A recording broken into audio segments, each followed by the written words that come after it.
Done everything. What's a question?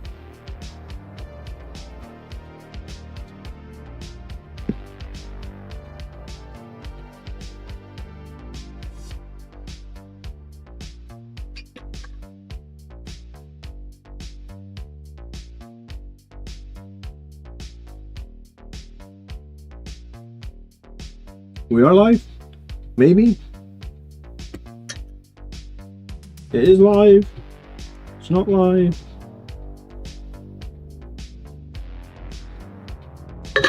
Someone's here. Eric. Oh, Eric. Good evening.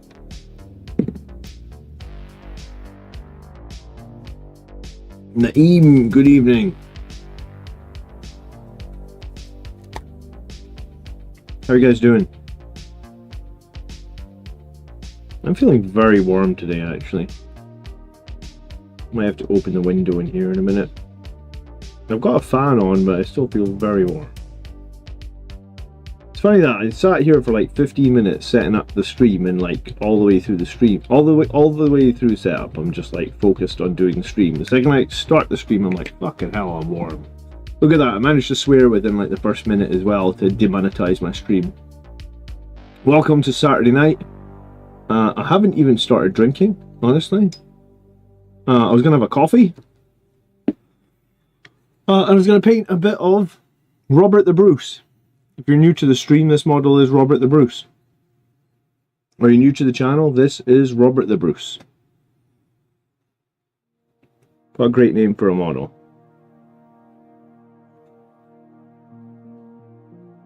And Eames moved into his first home. Congrats, dude. It's pretty cool moving into your first home. I did that a few years ago.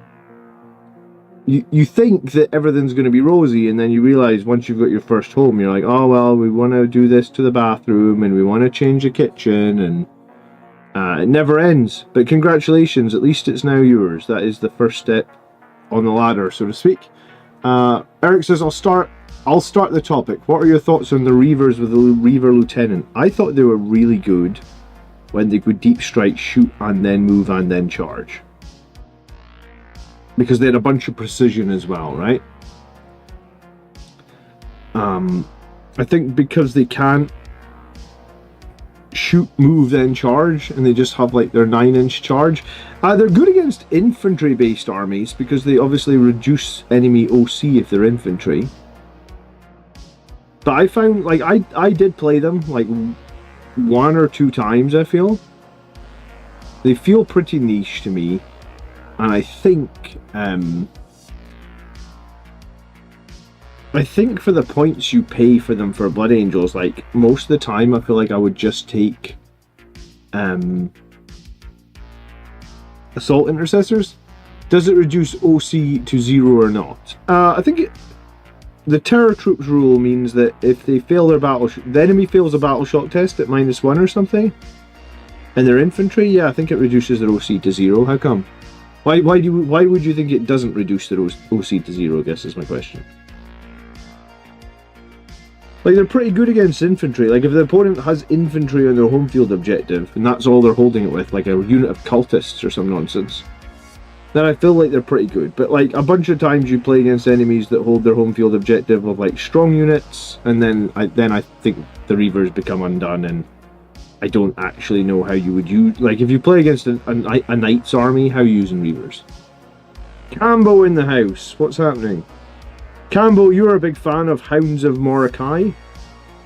Are you using, have you repurposed those models into Reavers? Are you using them? That's where we're starting tonight. We're talking about Reavers with a Lieutenant. How are you anyway, Cambo? Welcome, welcome, welcome. So I have submitted my list after beating the Blood Angels this week with the Stormraven Ultramarines quirkiness, whatever we're calling it. I think it is pretty quirky. I'm taking it to GT next weekend. They're dead. They're dead to you, are they? You're not playing them at all, the Reavers? You're on the suppressors now? I still have never managed to make suppressors feel that meaningful in an army list.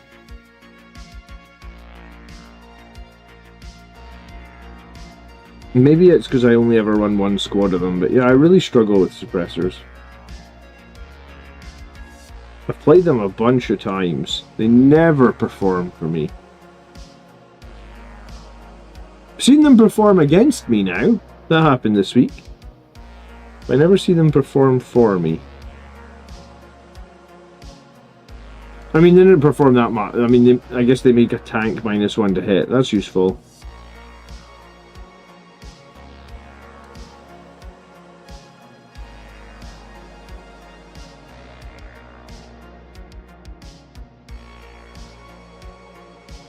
Good evening. Thanks for dropping by. Leave a like on the stream as well if you've got 2 seconds, guys. I would appreciate it. This month, I think, has been a quieter month for the channel. Obviously, I was away on holiday for like a week.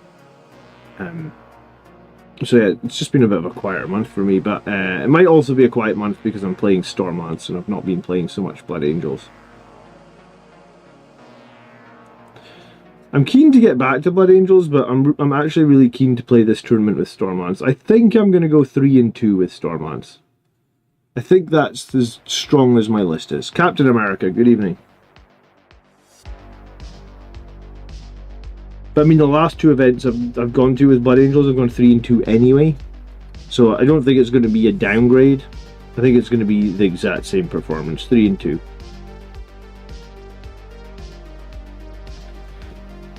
I've got a tough match up first as well. I'm playing Tau in round 1. And it's a player I've played before, who's a pretty good Tau player. I beat him at a tournament with my with my Blood Angels when he was playing Tau, but it was close. I think it was very close. I think it came down to like a couple of plays in turn 4 and 5. Hello, Michael. Good evening.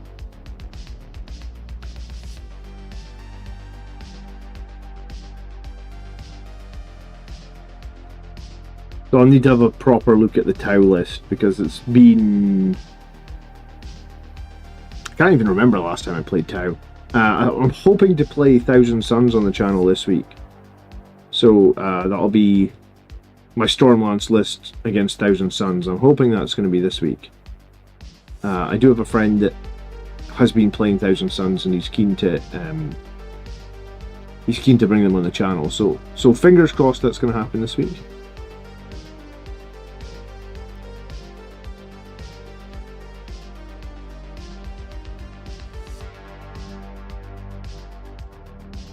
Eternal Crusader, good evening, my friend. How are you?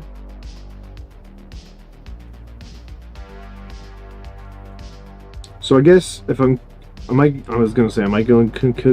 committing to painting all this trim on Robert the Bruce red? I guess probably.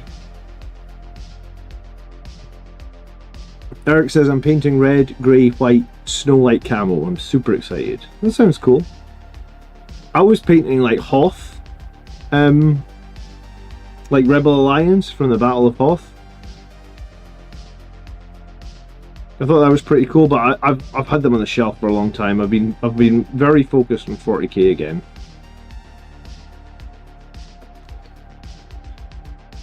Oh, I'm only 5 minutes into streaming and my back is sore. I might have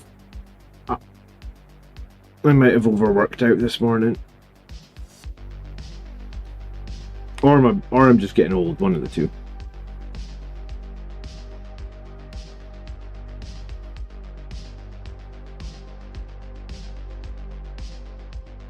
I'm also working on some Black Templars list. The new rules are bonkers. Tell me about it. I haven't. The codex leaked this week, right? Maybe I should try and do a show with the 3 grots where we go over the Black Templars leaks. They're worth looking at, are they? I'm getting old. Thanks, Eric. I appreciate that. Yeah, I know I'm getting old. I was gonna say it's my birthday in like 2 months. I'll be the grand old age of 42. Is that right? Yeah. Have to think about it nowadays. Not many people ask you your birthday on a day-to-day basis. I'm working on an Abaddon proxy, 3 Marines standing around a mold of spikes, the top one holding a Black Legion banner. That sounds pretty cool. In fact, I've got a bit of a conversion competition kicking off tomorrow for the 200th episode of the Army List show. That's tomorrow night.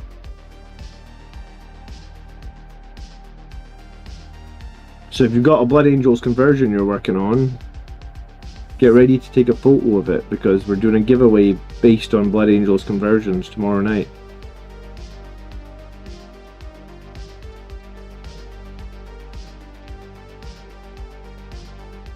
We no longer have Oath, we have Templar vows. Is that like the vows of the old days, where you could get like used to be able to get like a 5-up Feel No Pain army wide and some other stuff, right? I think Oath of Moment, giving it to all Space Marine factions, was probably a mistake.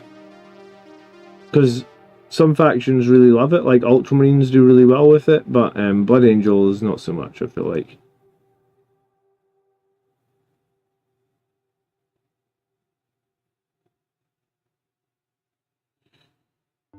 $40k is always evolving though, so if we agree Oath of Moment hasn't worked that well this edition, maybe it'll change for 11th edition. It won't be long before 11th edition is here, let's be honest. And they'll be talking about 11th edition 3 months before they take it out. Yeah, you have 4 pick 1 per game. That's what that's the old Black Templars rules, right? Like 9th edition, I think, the Templar vows.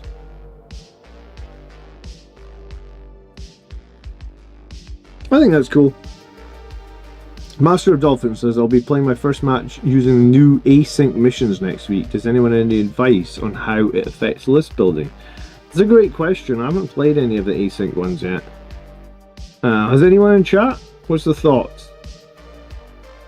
Do you just build the same lists, or do you...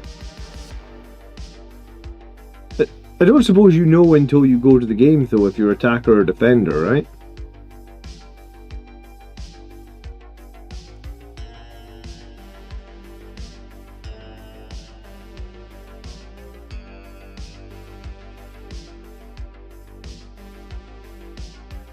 Army-wide +1 to wound if toughness is equal or higher to your weapon strength. Oh, I mean, that's a great rule, man.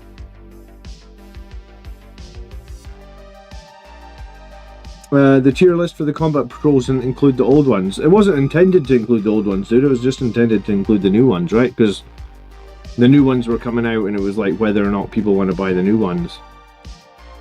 And the tier list was more... hey, you should buy these, as opposed to the relative strength, right? Like, it was as much on this is good value for Blood Angels players and you should buy it, as it was like this is going to work well as a combat patrol, right? Like, that was a bit of a throwaway video. Ah, look, here's my favourite channel member, Matthew Box. Good evening. I don't know, I was going to call you Matthew BA. It's been a long day. Evening, Matthew. How the hell are you? I like the 2nd edition Blood Angels colour scheme, but I'm not a loyalist player. The 2nd edition Blood Angels colour scheme is very cool. I sort of paint my models in that sort of bright red style. I still have a big fondness for that 2nd edition colour scheme, because that's when I started. The one thing that I don't do, obviously, is Goblin Green bases. Goblin Green bases were all the rage in the 90s, right? Apparently every battle's... I was going to say, every battlefield in 40k was in grass in the 90s. I'm glad you're fantastic, Matthew. Nice to see you. I've committed to playing the Stormlands list to the GT, Matthew. It's a weird one, right? Like, I don't think I feel all that confident about the Stormlands list. I don't even know if I like the Stormlands list.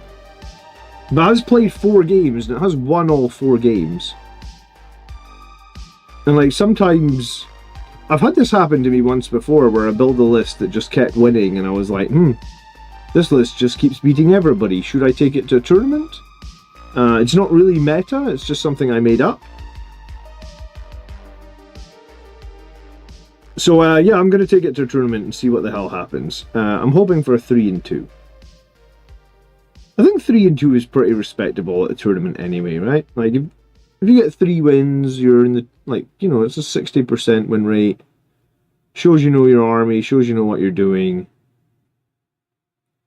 Because I was on holiday with the kids and that, I haven't had as much practice games as I would normally like. Normally I'd like to do like 10 practice games with a list before I take it to a tournament. I just think the more practice games you get, the more you can adapt to situations. And then I also think it's good if you lose some of your practice games, because when you don't lose games, you don't see your weaknesses. Like if you just win every week on your practice, it's like, oh cool, my list is perfect, I win every week. But you actually do want to lose a bunch of games when you're practicing so you can figure out where your weaknesses are. I take pretty lists and enjoy the bottle tables. They have free popcorn. You mean that the people at the bottom tables are just that much more chill and they bring popcorn and they bring snacks? I mean, that's cool. That sounds fun. I like snacks, man. All my games are practice games then, says Frank. I mean, it's just personal opinion, right? Like, I'm very much a weekend warrior. In that, like... Well, ironically, I don't really play at the weekend unless it's tournaments, but, you know, like, I play one game a week normally. On a normal week of 40k, I play one... Or on any normal week that I'm not going to a tournament, I play one game of 40k. So I attest that to the similar, like, if I got out one... Like, if I went out on Saturday night, for example, like, I'm out once a week to play 40k, so I'm never going to be amazing at it, because I play one game. Yeah, see, if I lose, like, a game or two at a tournament, and I end up near the bottom tables, I will do everything in my power on those bottom tables to make my opponent's games super fun, and give them any advice that they might have been able to use to make their, you know, to help them next time not be on the bottom tables, I guess. Because you know, 40k is a pretty complicated game. I like helping people get better at it if I can. I mean, that's what this channel is all about, is helping people get better at it. When I came back to Blood Angels after like a 8-year hiatus or something like that, I think I was quit from like 5th edition to the end of 7th edition. So I think it was like 8 years. It's hard to put an exact number on it because I wasn't really paying attention. It was just my other things were going on in my life at that point, and 40k just fell out of whatever I was doing as a hobby. When I came back, I was getting slaughtered for the longest time. Like every week I would get slaughtered. Like I'd just lose every single week. And it took me like a year before I actually started winning in any manner of consistency, or any manner of like, I think I know what I'm doing in this game now. The best guys I ever met were the Bottom Table Boys, a clan from Canada. I met LVO. Yeah, I mean, you just have friendlier games at the bottom tables. I mean, sometimes you get really good games at the top tables. Don't get me wrong, I've had those games. I've had great games. I've made some really good friends at top tables, actually. One of my best friends in 40k actually beat me at the top table one time, and I guess he beat me in such a close game that we sort of bonded over it and talked after it and exchanged text messages, numbers, and photos and stuff. And then ever since, and then I met him at the top table again, and the second time round I beat him. So every time I see him at a tournament, I'm joking. I was like, so next time it's going to be the two of us at the top table, and we're gonna, you know, it's one game each at this point, or it's one tournament each. So who's going to win the next one?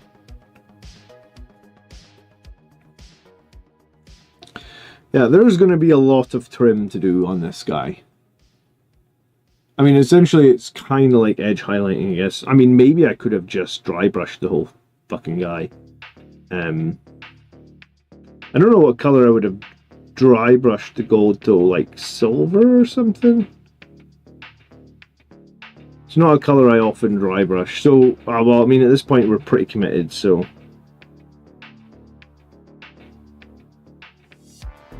We're going to do red trim on his legs anyway. Oh, I've just broke that fucking little...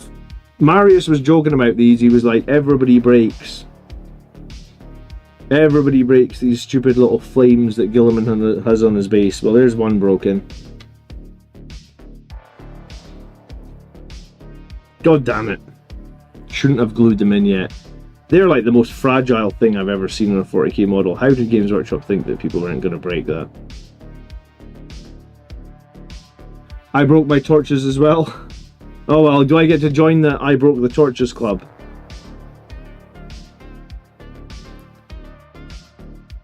Even if you can, like, it seems like a pretty clean break that I can glue back together, but I feel like even if you glue it back together, it's always, you're always going to know it's broken and it's always going to break on you again, right?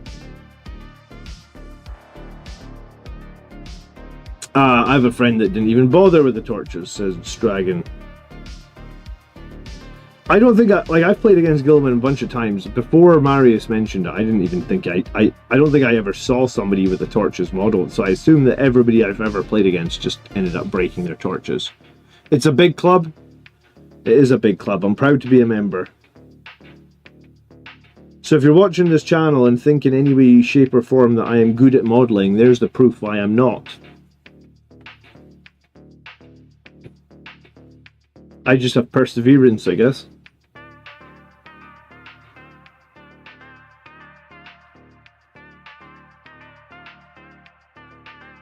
Just use real torches? like matchsticks? I mean, ironically, matchsticks would probably be less likely to break than the thinness of that bit of plastic that just broke off, right? Like, look how thin that is. Like, it's literally a millimeter. Like, it's a millimeter thick. How did they ever think that is not going to break? You know, like, it's the same width as the tip of my paintbrush. Rig up some LED lights. Yeah, that's what we should do, huh? Oh, well, I'm not going to worry about it. The tournament I was at recently, I can't remember what it was. It was like that Crimson Lord guy that I converted. Like, I broke his sword like 3 or 4 times converting him. Took him to the tournament, and of course he's the one model that I drop, and I drop him and his sword instantly breaks. And I'm just like, oh. I have 50 models with me at the tournament, but the one I break is the one that I have, or the one that I drop is the one that I have already dropped like 4 times. What's the fucking odds? You know the scene in Avengers when the Doctor Strange like loops into the future and is like, there's 16 million possibilities, but only in one possibility do we beat Thanos. It's like that. Only in one of the 16 million probable futures do you not break those torches. Right? I was actually thinking about that. Like, it feels like I'm not even that big an Avengers fan, but my kids are really getting into it, and it feels like forever since what was the name of the second movie? The first one was Infinity War, right? Or was that the second one? I don't know. I think I've only seen them both once. It feels like it was ages since those came out. Good evening, Marius. I just broke one of the torches. You'll be happy. You told me I would do it. I hope you'd put a bet on it.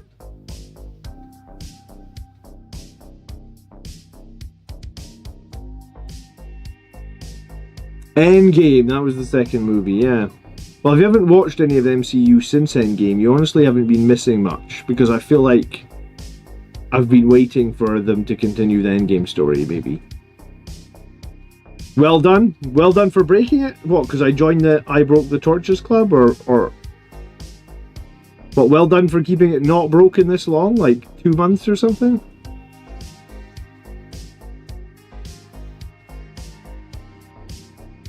Good evening, VT. How you doing? I broke a bit on my Storm Raven the other night when I was playing as well. It must just be this week. This week just doesn't like me. Did you repair it? No, it's just sitting off. What's up? I'm not going to repair it while I'm still in the middle of painting it, right? Or I'll repair it when it's... I feel like I'll repair it when I'm done all the other bits of painting the model, because otherwise I'll just break it again, right?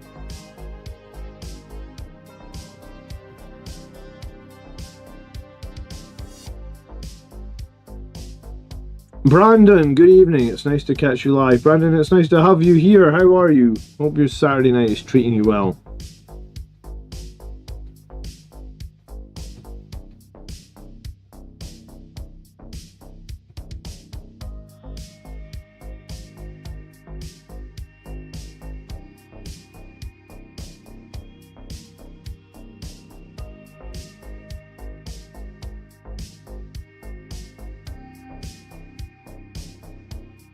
Guardians of the Galaxy 3 was good. I liked Thunderbolts and Spider-Man, but the others are all missable. Do you know what? I did like Guardians of the Galaxy 3. I am waiting for Thunderbolts to come on Disney+. And I have seen the Spider-Man movies.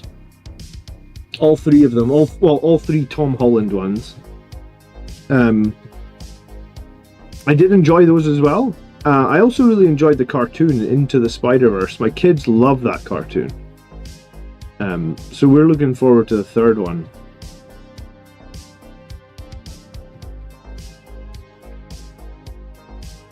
But yeah, I think after like Endgame, where they had all that like crazy, like Endgame had everybody, like all the big actors, all the big casts, all your favourites. It's like super hard for them to go and then make like random throwaway movie about one character and for anyone to care, I feel like. Maybe. Did you already cover the purpose of the model that is in your army? What, this guy? Robert the Bruce. Big Rob.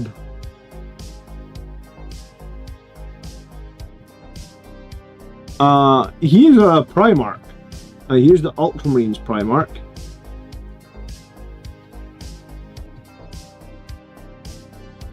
And I'm playing him in a Stormlands. I'm playing him in a Stormlands list for a tournament. And I mean, he really only does a couple of things in that he hits people really hard with his melee. He advances and charges. And then he gives me double Oath of Moment, right? I mean, he also gives me some free CP as well, which is definitely useful. But it's really the double Oath of Moment and the advance and charge and hit stuff with his stupid number of attacks or his flat 4 damage is why you field him, right? Like, I had him against Dante this week. And I think Dante attacked him first. I think Dante did 4 wounds to him. And then I was like, oh, fuck it. Let me just hit Dante with my 4 wounds per swing fist. And, like, you know, because it's like one failed save and you're pretty much dead.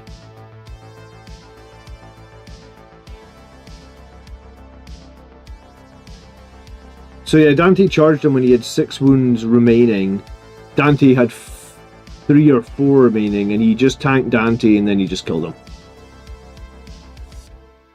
I really think Dante needs a 3 damage weapon, honestly. Like, 2 damage is fine, but it's just not good, right? 2 damage is just, it's fine. The third Spider-Verse movie got delayed to 2027. Yeah, I know that. I feel a bit sad about that. I want to see what happens with the Spot, right?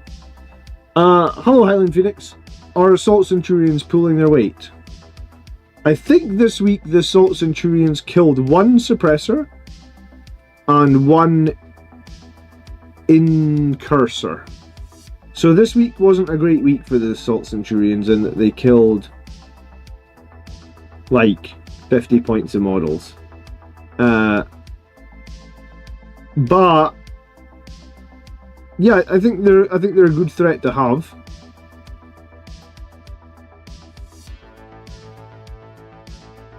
And I think my biggest problem having fielded Assault Centurions in various detachments is their 4 inches of movement is just tragic. Right? Like, you just can't do anything with 4 inches of movement. But at least this detachment has advance and charge. And I haven't been rolling any good advance rolls for the Centurions, so maybe I'm keeping...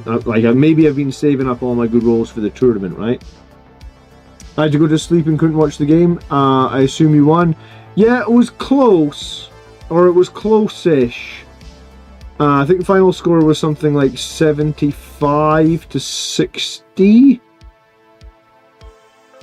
So it was only like 15-point game. But although it was only a 15-point game, at the end of the game, I tabled him, right? He had nothing left. I still had, like, quite a lot of shit. Like, I had a Storm Raven on 11 wounds, I had a Tech Marine on full health, I had a single Outrider, I think I had 7 Stern Guard plus Tigris, I think I had 2 Centurions, I had, like, 5 or 6 Hellblasters plus Lieutenant, had the Brutalis Dreadnought on full health. Like, I'd be surprised if I didn't have... I was gonna say, I'd be surprised if I didn't have 1,000 points left on the table. No, I think I had more, because the Storm Raven alone is like 280. So the Storm Raven, the Brutalis together are like 440. Half a squad of Hellblasters and a Lieutenant would have been another 200, so 640. The squad of Stern Guard plus Tigris is another 200, 840. This is 2 Centurions, 940. The Tech Marine, that's over 1,000, well, basically 1,000. The Outrider. What else was on the board? Maybe that was it? So I mean, I tabled the Blood Angels player and I still had quite a lot of my army left. Like, enough of my army where I could still do, like, a lot of damage. If there had been another turn, he pushed me off primary. That's why he scored so well. But, I mean, he had quite a lot of stuff coming in Deep Strike, right? Like 2 units of Inceptors, unit of Sangre Guard. And I think he used Oath of Moment on the Inceptors target. So he used the Inceptors essentially to get into my backfield and deny me primary. I think he denied me primary for 2 turns. So his, like, primary denial was pretty good, I feel like. Which kept the scoring down, but yeah. Who am I playing this wedding night? I think Brett's going to take his 1,000 Suns, and it'll be my last practice game. And then my first game at the event, Marius, is Tau. Stephen's Tau. Stephen is Colin's cousin, so I've played Stephen before.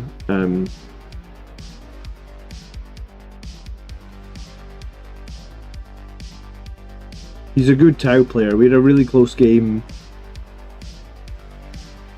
at a tournament maybe like 2 or 3 years ago, and when we played 2 or 3 years ago, I think we were both 3-0.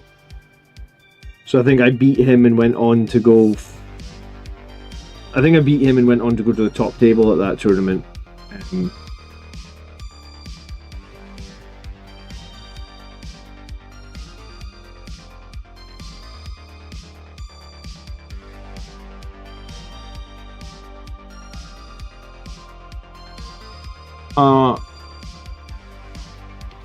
Would there be 2 better scoring units to replace them? I mean, maybe Highland Phoenix, but the lists have to be submitted yesterday. So my list is submitted. That's what I'm playing. I haven't had enough.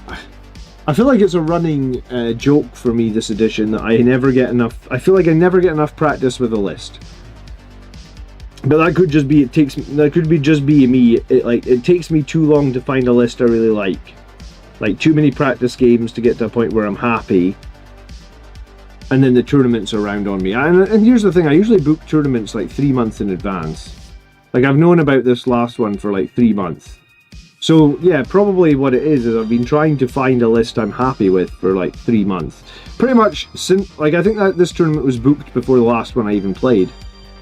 So I think I played the last one at the beginning of June. So like 8 weeks ago. So I've had 8, 9, 10 weeks or something to figure out my list. So I guess it took me 4 weeks to figure it out, and then I've had 4 practice games, so...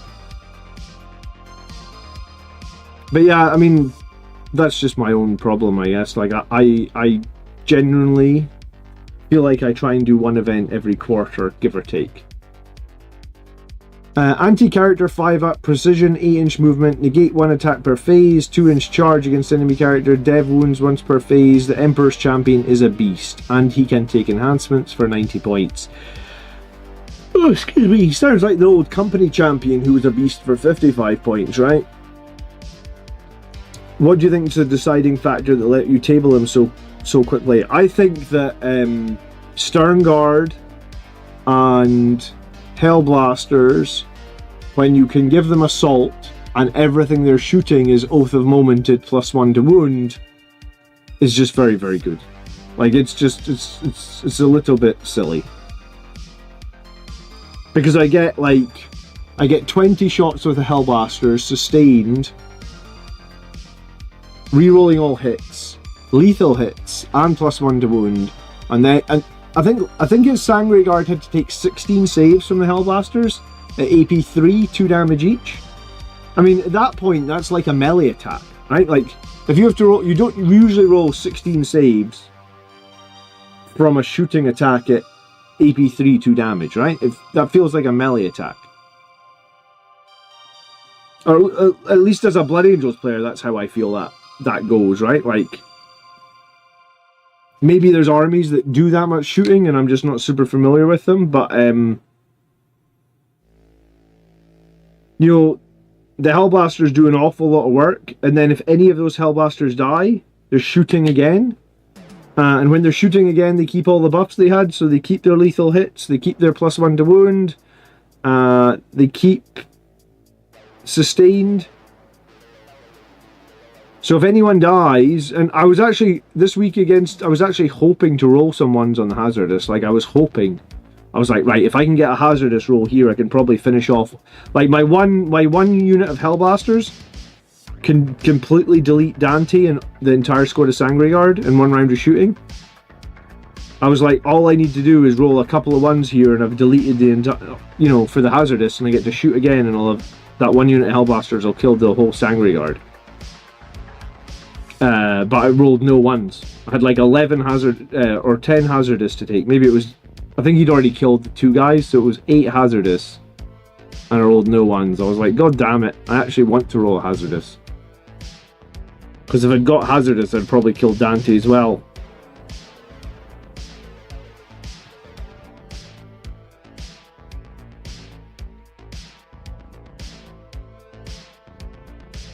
How do you feel about playing Alan's Tau in your first game? Says Wolflord. I haven't played Alan's Tau at a tournament for a while, man. Like, I was just saying, I think I played him in, like... It was 9th edition, because I was using Contemptor Dreadnoughts. And I was using them when Contemptor Dreadnoughts were only strong at the start of 9th. I think they sort of nerfed the Volkite spam halfway through or towards the end. So I guess I haven't played Alan's Tau at a tournament for like 3 years. Give or take. How do I feel about Tau? I mean, if I was playing Blood Angels, I usually beat Tau with Blood Angels. But here's the thing, I'm playing Ultramarines at the moment, and so I've literally never played Ultramarines against Tau before. So it'll be the first time I've ever played Ultramarines with Tau, or yeah, so it'll be my first time. So how do I feel about it? I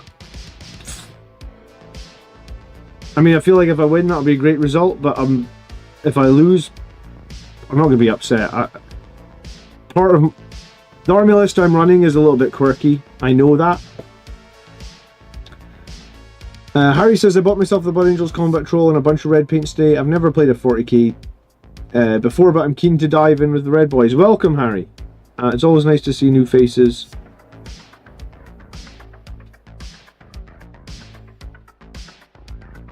I was going to say, is there any advice we need to give you with the Combat Patrol? Yeah, I suppose the piece of advice is, if you're building the Sangre Guard, just make sure that somebody has the banner. Because the banner gives you extra OC and there's almost no point there's no point not taking it, right? Like, it's free. If you can, you should totally take it.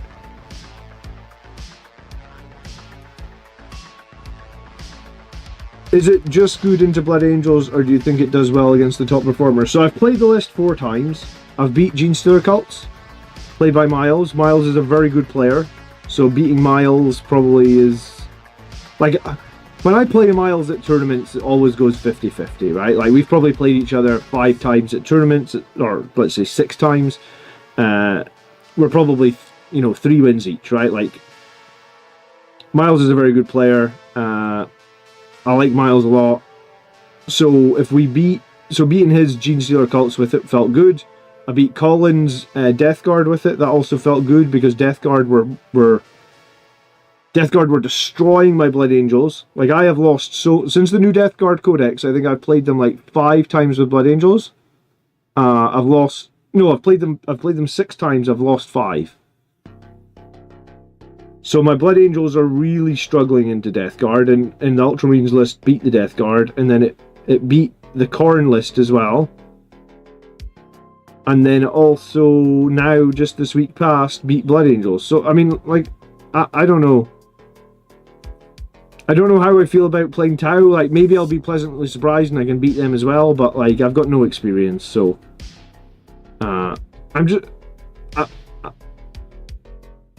I'm partly running this because it's fun and it's different, right?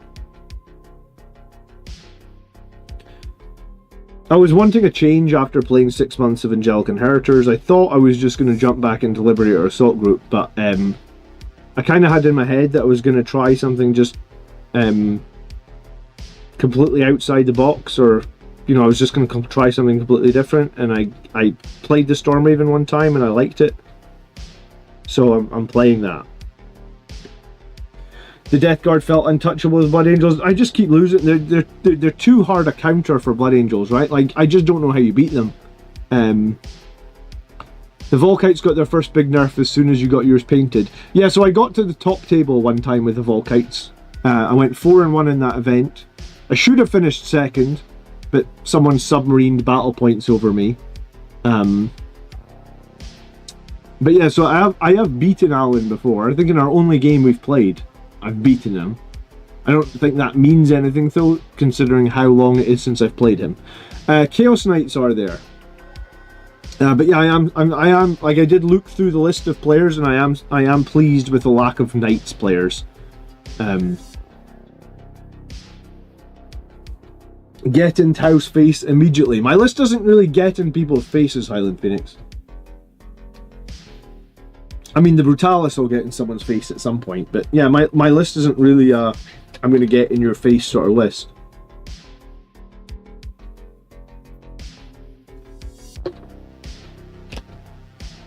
What are some good melee units from Angelic Inheritors when you have the auto includes?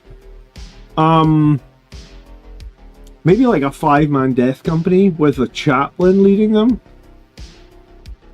or even that new captain leading them. The Angelic Inheritors actually needs that. Angelic Inheritors in general just needs a fuckload of shooting in its list. I think that's the tricky thing with Angelic Inheritors. Like, you need a fuckload of shooting in your list. Like, I'm talking like 800-900 points of shooting.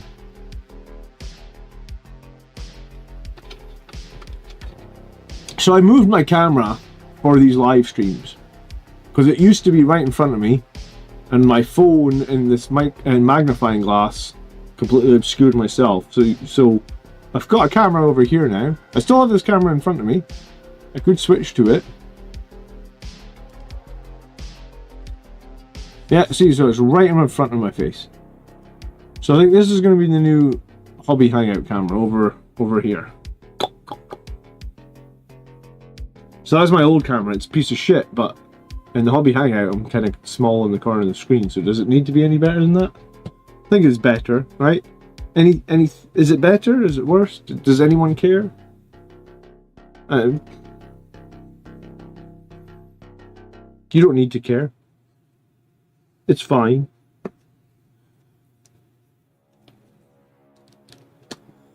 We have cookies? How come I don't get cookies then?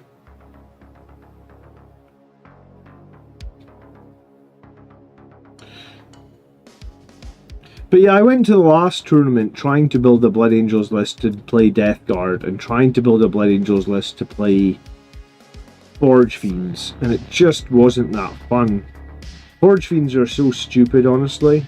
The World Eaters ones. I honestly, I hate playing against Forge Fiends. We DoorDash cookies to the bottom table. Okay.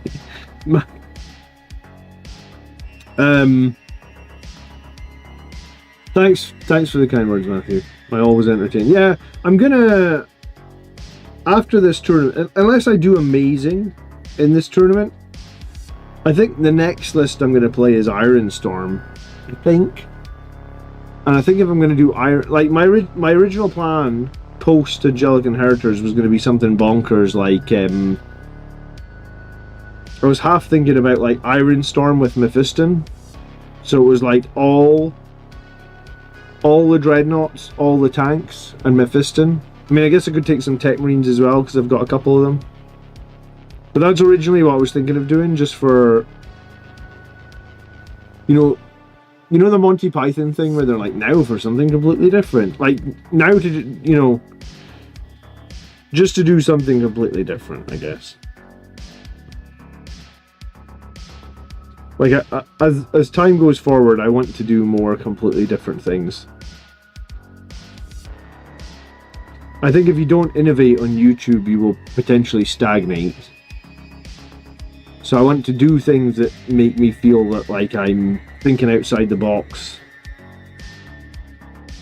You know, I've been to tournaments before with weird, wacky Blood Angels lists, and people haven't known how to play against it, and I've won games because of it. So, weird and wacky. Iron Storm isn't very fun. Yeah, I mean, that's probably why I've ended up playing Stormlands Ultramarines, right? Because Stormlands Ultramarines seems bonkers fun.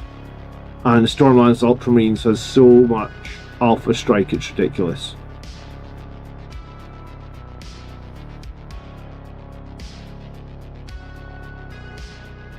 Like, I pretty much killed two... one of the units that I was thinking about, right? Like, think about...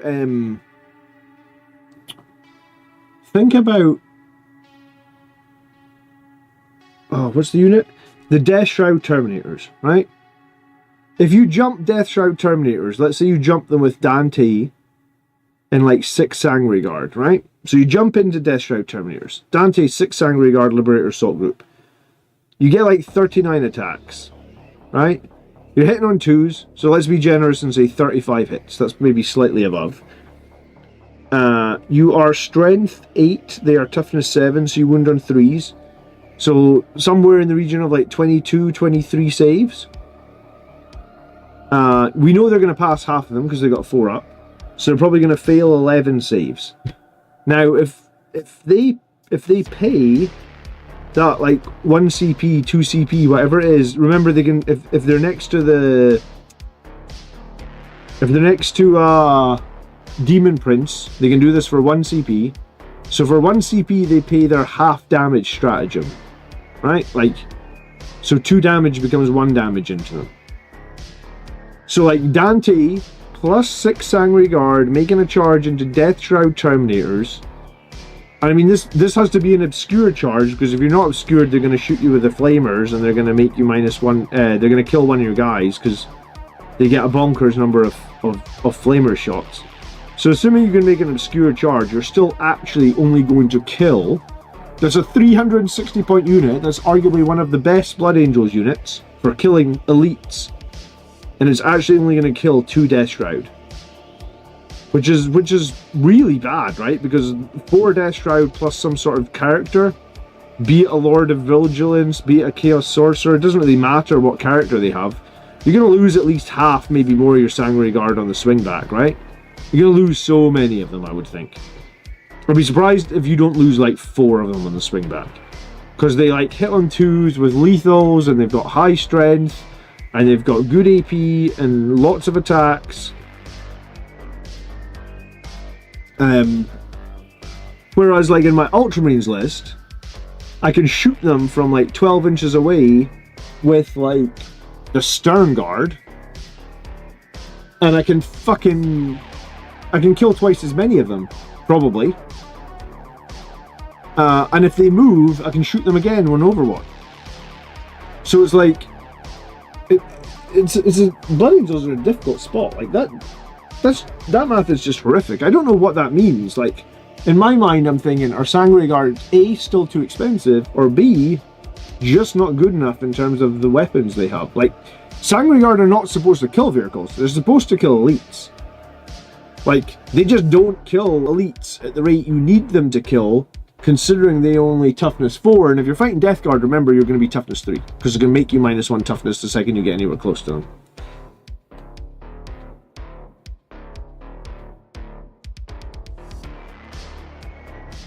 Calgar says, I've been playing generic Marines for 10 years now, all painted Ultras, but I've got Sandguard, Sword Bros, and Woven Dreads. Yeah, so I think that's what I'm doing now, is like, I'm painting everything Blood Angels. But from time to time, I will be running different detachments. That may not always be the Blood Angels detachment. I'm selling that Eldar army that I got. If anyone knows anyone in chat that wants to buy a fully painted Eldar army, it was like 5,700 points. I'm selling it. I'm not really looking to make a profit on it. I'm just looking to get back what I paid for it. So I'm not going to bother doing another faction like Eldar. I'm just going to do more and more Marines.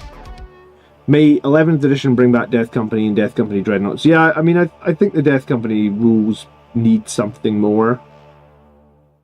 I think if Death Company had been more like Woven, I think we would have been happy. Like, I think Woven with their Thunderhammers are really, really good. I really like them. I like their points cost. I like their weapons. There's a lot about Woven.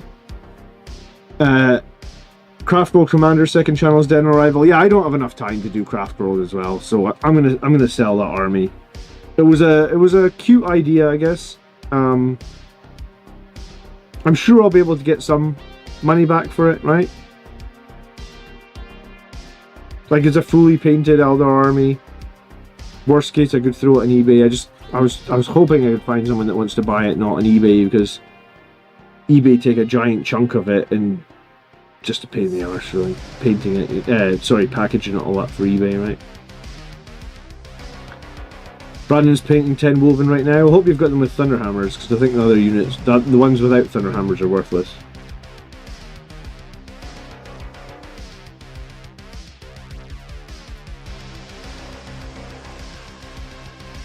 Wait until the Eldar are top of the meta before selling. They're already they're right up there, Robert. They're really, really strong.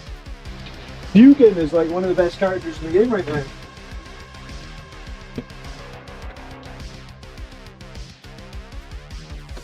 I mean, Fugin's absolutely bonkers.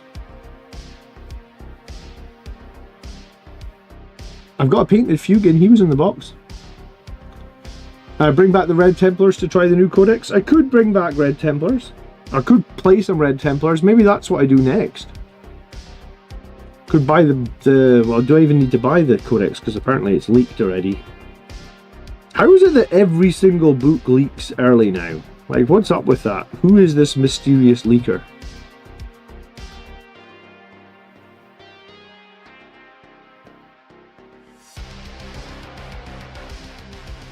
Do you know what I just got? Like, off stream. Getting a little bit of help from a friend of mine, actually, to get some of my Pile of Shame painted up. So I've got a model just off screen that you guys will appreciate this. I mean, you'll be blown away by this model, right? Just up here. Look at this one. Isn't he just gorgeous? What's not to love? He could be a Red Templar, couldn't he? The streamers get the week before the pre-orders. Yeah, so one of the streamers is leaking it. And it's not me because I don't have any NDA. Hello, Oliver. Good evening. Brandon says, hell yeah. James says, vile. I assume it's the Primaris helmet that makes him vile, is it? You don't like the yellow gun? That's a conversion. That's a bolter and scepter gun. What is that? It's a Terminator captain with a bolter and scepter gun. And a little servo skull. He's cool. I have awoken. Hey Izzy. Izzy's currently painting his exalted 8-bound. The yellow weapon is good, thanks. The Primaris helmet remains inexcusable. Okay. I've got this one as well. So I think he's a Space Marine hero, and I think this one was a Space Marine hero as well. I must have converted some of their shoulder pads or something. Thank you so much for 10 months of membership, Izzy. I do appreciate it. So all of them have normal heads, except the one sergeant, right?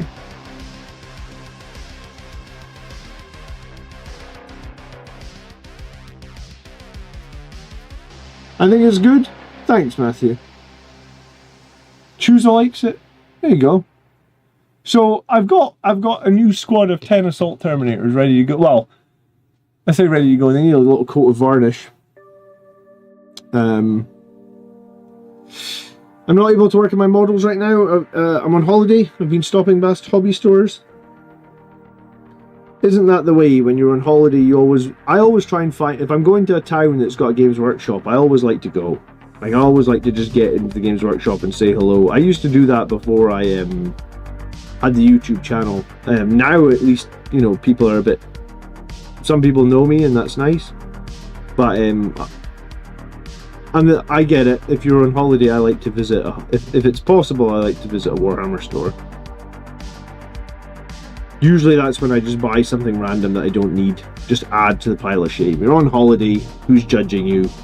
Add some nonsense to the pile of shame, right?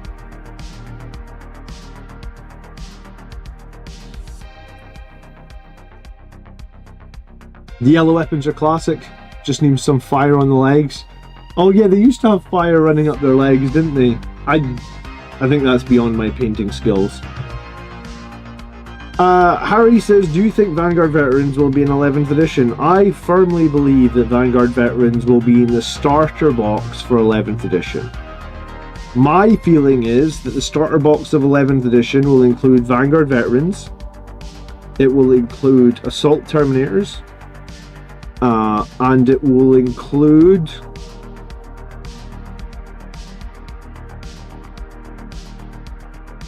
some sort of new Primaris tank intended to replace a non-Primaris tank that's going to go Legends, be it a Predator tank, be it a Vindicator tank, something like that. That's what I think is going to be in the starter box for 11th edition. That's just my opinion. I have no insider knowledge on that, but it feels like if Vanguard Veterans were going to be retired, they would have been retired already.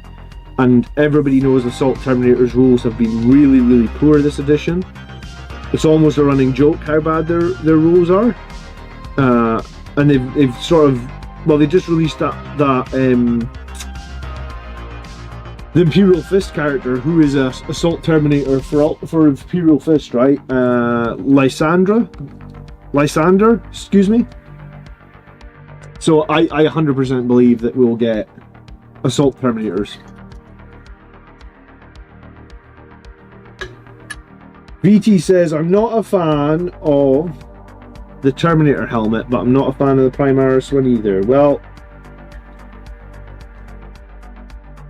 I thought you were cool up until right now, VT. Matthew says there'll be a tactical squad with a Razorback in 11th edition. Matthew, if there is a tactical squad with a Razorback in the starter edition for 11th edition, you see this? This is like a cardboard drinks coaster. I will put like my cup of coffee on. I'll literally eat this live on stream. Like, I will actually eat it. If there is a tactical squad and a Razorback in 11th edition, that's how confident I am that there will not be. I actually don't even know if you could bite through that, because it's like, I think the top is leather. I'll try and eat it. Clip that? Yeah, clip it. It's not going to happen. Vanguard Veterans will likely get the Sternguard treatment. Yes, Vanguard Veterans will very likely be made similar to Sternguard. I'm pretty confident that you will not see tactical squads. If they do not Legends the tactical squad, it will be the biggest surprise to me ever. Because sometimes they say stuff, right? They're like, oh, well, don't worry, we're not going to Legends tactical squads, or we're not going to Legends Razorbacks. We're just going to make the rules so shit that nobody runs them for 3 years, and then when we Legends them, you have to stew it. Okay. And then when we Legends them, no one will care because no one has been playing them for 3 years. Like, I honestly don't think I've seen a tactical squad on the table for like 10 years.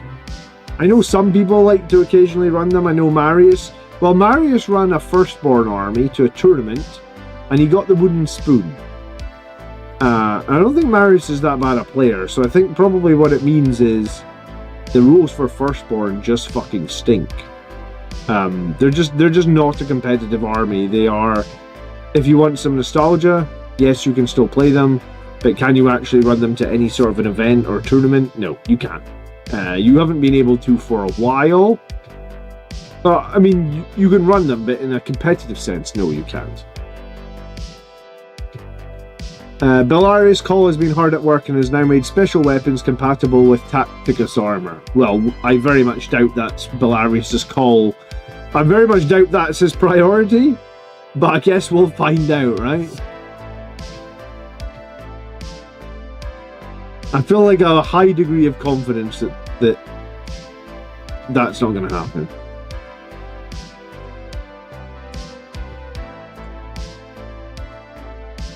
But yeah, I think Vanguard Veterans will be here for 11th edition. That was the original question. And I think they'll be in the starter box. And I think they'll get... I think, like... They're probably going to stay similar to, like, Assault Intercessors. So the Sergeant will get a special weapon. And then everybody else will have, like, a Vanguard Veteran Lightning Claw or something. I don't know. I actually kind of miss the fact we used to get melee units with Lightning Claws with jump packs. They were really good, right? I have a lot of Firstborn Marines with jump packs and Lightning Claws. So I feel like, personally, I would like to see that, but I have no idea what they're going to do with them.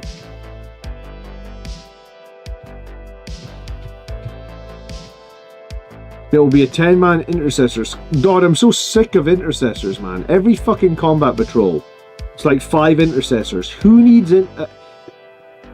Alright, if you're a new player, you might still need intercessors. But I feel like every other Space Marine player has about 1 million intercessors, right? Like, I probably have like 25 intercessors, 25 assault intercessors.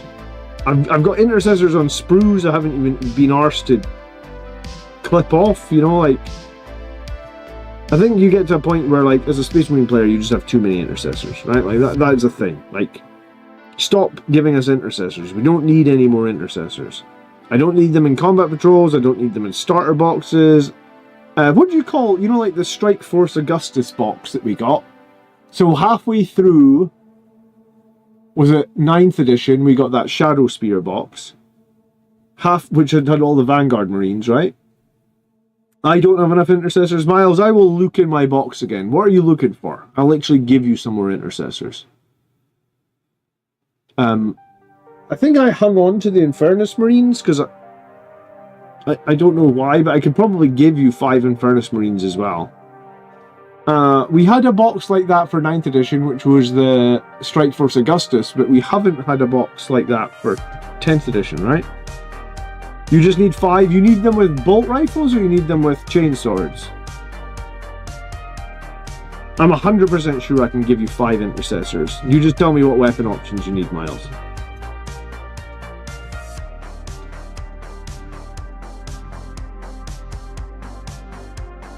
I have awoken. I have awoken. Vengeful, thanks so much for subscribing. Rifles? Alright, I'll have a look. I assume there's no, like, you're not needing them this week or something, right? Because you're playing GSC. I'll look them out and I'll put them in the car for when I pick you up for the tournament next week.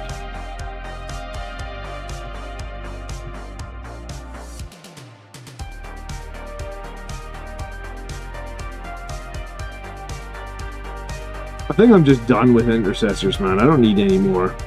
I don't play enough. I don't play enough shooting stuff to need that many intercessors.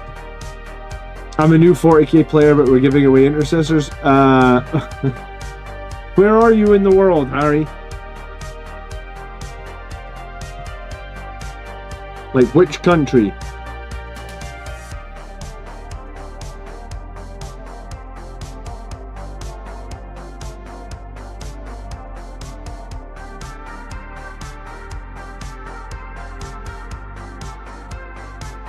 Birmingham. Oh, Jesus. Okay. Join my Discord. Send me a message. I might be able to give you 5 intercessors as well.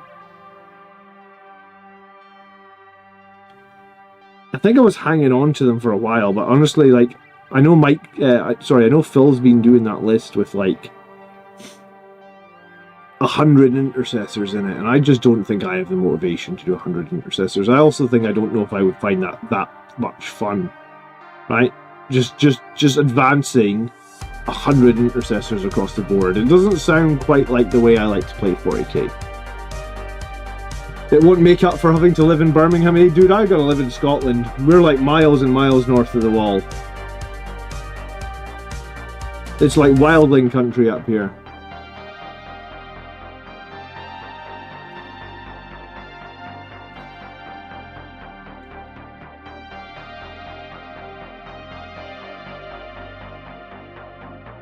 I'm sure Birmingham's not that bad. If you want heavy intercessors, they come in value. I don't actually have that many heavy intercessors. I use intercessors' bodies to kit bash more blade guard.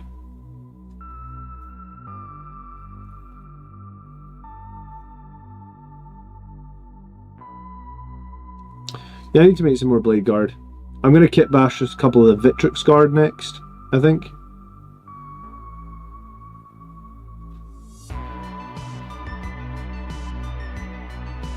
I really like the helmets that the Vitrix Guard got. I wish there was a better way to get them than just that one box. Like, they're only available in Calgar's box and nowhere else.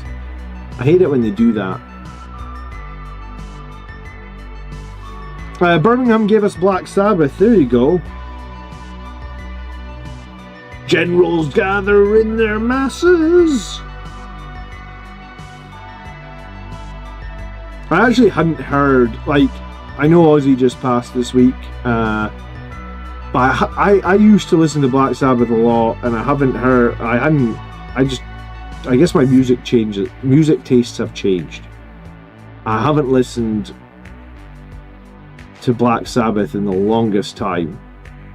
But now I guess because he passed away, all his music was getting played all the time, and I was like hearing some of his old songs like Mr. Crowley. Hadn't heard that song in ages. I don't even know the words to it, but when I heard it, I was like, oh my goodness, I've not heard that song in like 15 years. Aren't Terminators, Vanguard Veterans, and Stern Guard considered Firstborn? I mean, they're Firstborn that have survived the call, right? Like, they are now scaled up. I don't really know what we call the scaled up Firstborn. I mean, they did away with the Primaris wording from them, so I guess they're just Terminators, they're just Stern Guard, they're just Vanguards, or they're just Vanvets now, right? I don't really know what we call them anymore. I have the last 3 starter sets for 3 editions. I still haven't painted a single regular intercessor. Oh, cool. So Daniel is going to send you some intercessors as well, Harry, so you are good.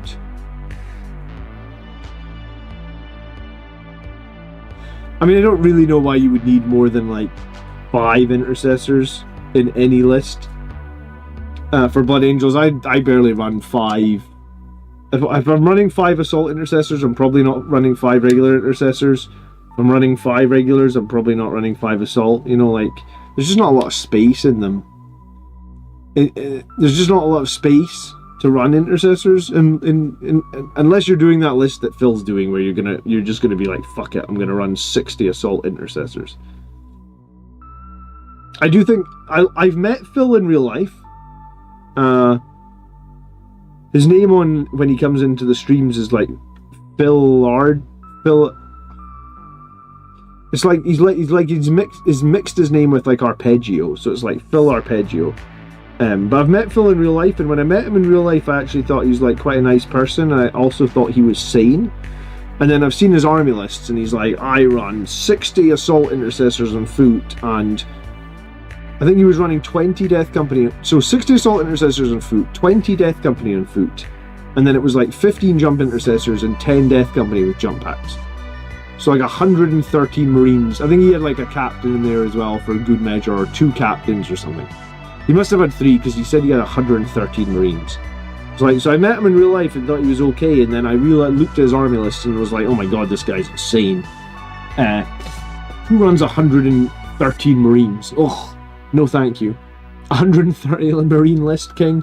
Yeah, dude, I feel like that's too much effort. Sounds like a lower accurate list. I mean, maybe.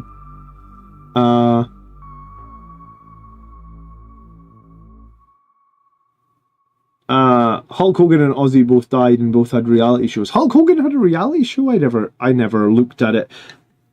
I think Hulk, like, I remember watching that movie, was it called like Suburban Commando, in like the early 90s, and Hulk Hogan looked like he was 50 in that movie. Yeah,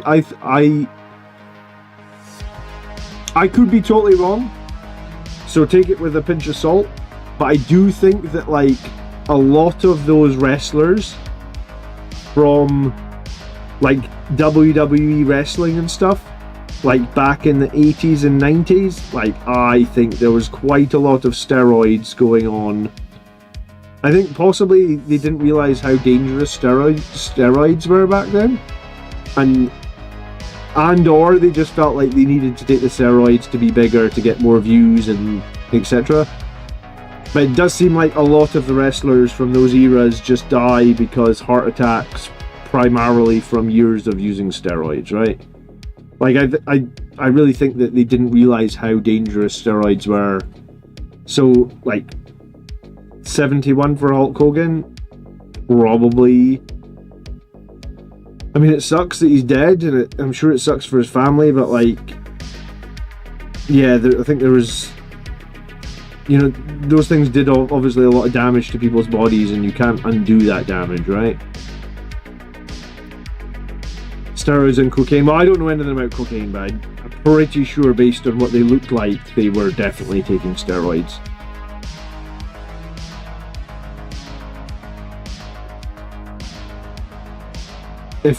If nothing else, they were taking testosterone as well. He played Thunderlips in Rocky 3. Dude, it's been so many years since I watched the Rocky movies. I was kind of thinking about that the other day because I saw them come up on like a box set, and I was like, oh man, I haven't watched Rocky in ages.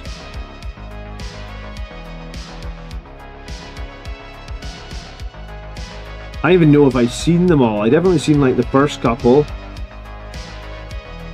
I remember Apollo Creed. I remember Dolph Lundgren. But I don't. It's been a long time. Cliffhanger was another one that I haven't seen in ages. That's Schwarzenegger. Not Schwarzenegger, Stallone as well, right?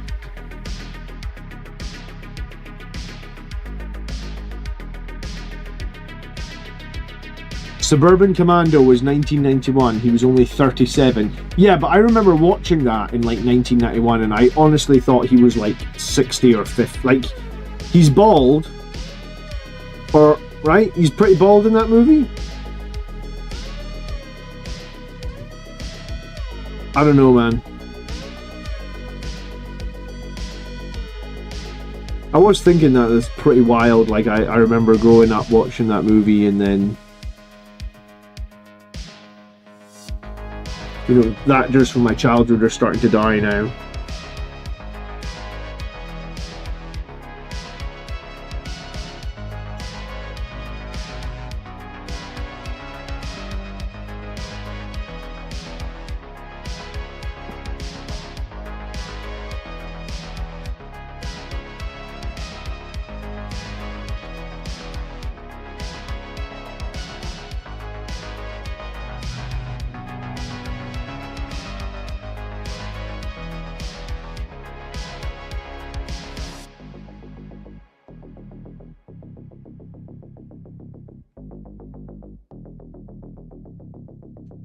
But yeah, I have fond memories of watching Hulk Hogan when I was young.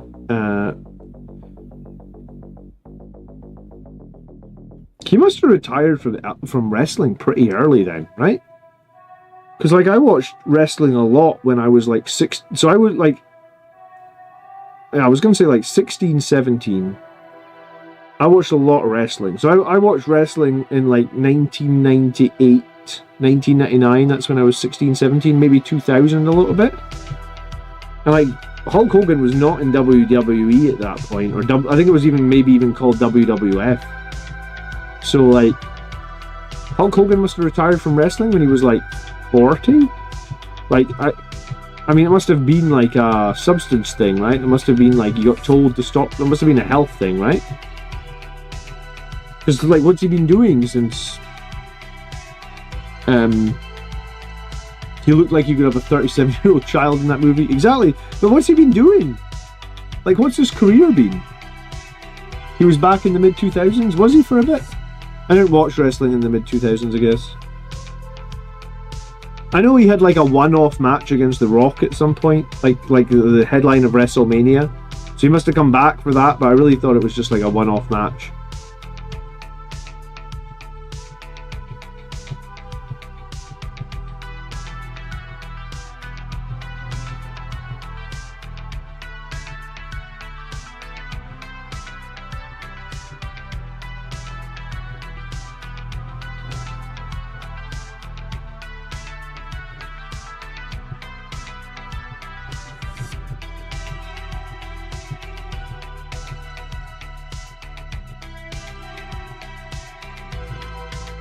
He retired in 2007.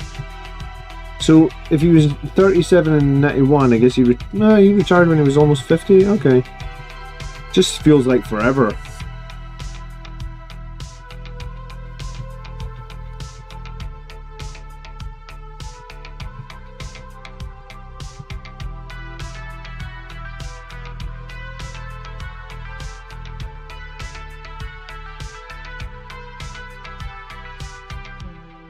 You know, one thing I miss about Guilliman this edition, though, is I miss his 3-up invuln save he had last edition.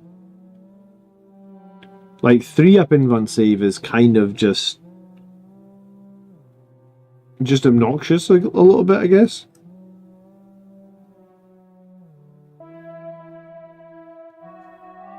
Like, sometimes if you were on a 3-up invuln, you could just be like, haha, you shoot me, I take nothing.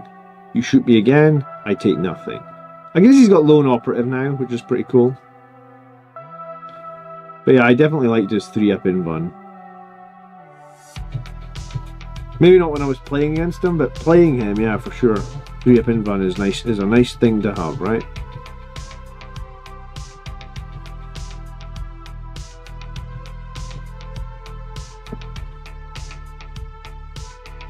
Hatchets still have the Frontiers terrain pack available for the website. It's £80, free postage. It's like over 150 of GW plastic terrain.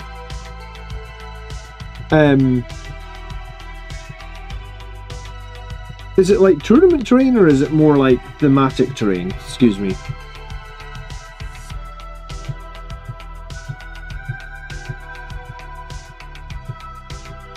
I haven't bought any of the Hatchet magazines, I must admit. I bought maybe like issue 1 or 2 when they were actually in the store, but I don't like to subscribe to too many things. And then I guess because I only play Space Marines, a lot of the models would be less useful for me, right? If you like the 3-up invuln, there's another Loyalist Primarch. You mean the one that this guy's... You mean this head right here? This Primarch, this head right here, this lion head. I mean, that's the beautiful thing about this model, is you could be either, right?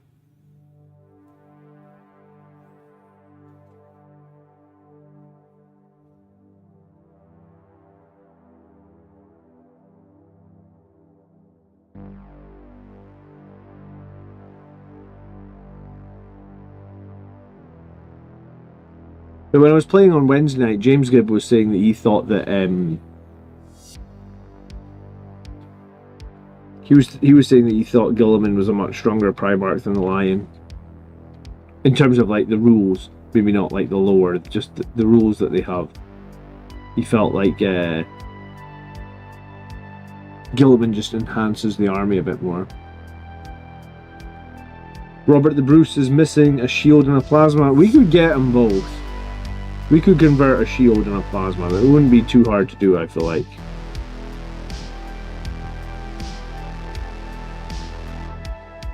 What does the Lion even have? Like, just a plasma pistol? Hello, Just Leo. How are you?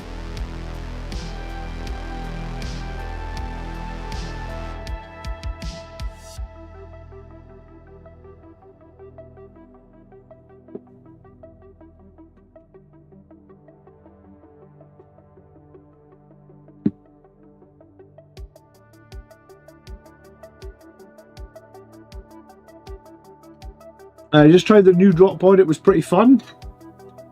I'm not sure I care enough about the new drop pod, man. What did you put inside it? Stern guard, right?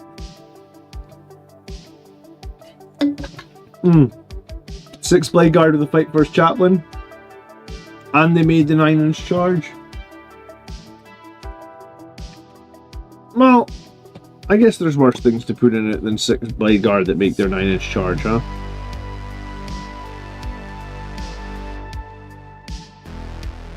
I do like the blade guard with the chaplain. I just always feel like they kill one unit and then they get shot off the table. That's exactly what happened against...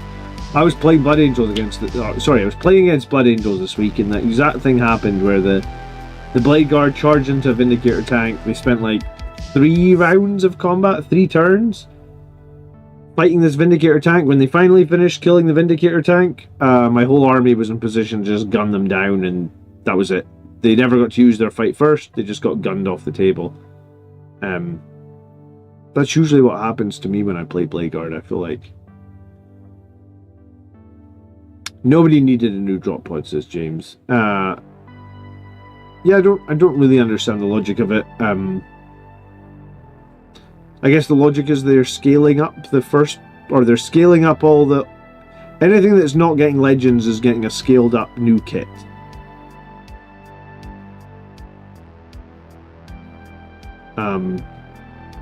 For what reason, I'm not entirely sure. Like, to sell a new kit to existing players? I don't really know.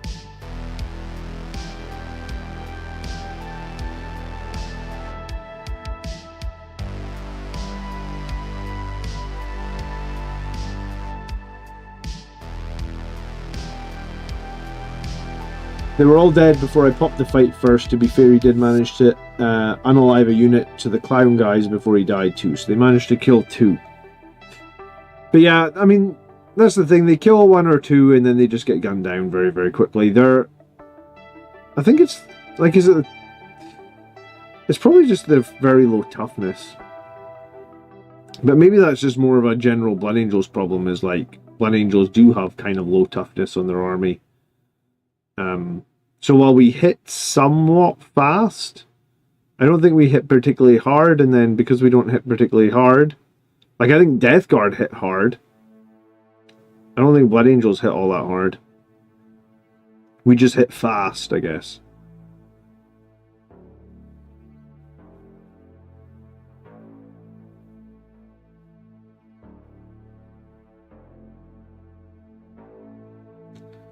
It's the same size, just the fixed doors make it obnoxious to transport and store. Oh, I hadn't even thought about transporting it with fixed doors.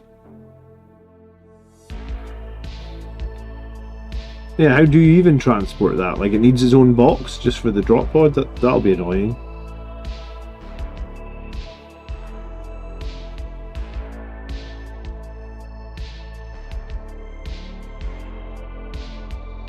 Yeah, infantry do get tabled at the moment.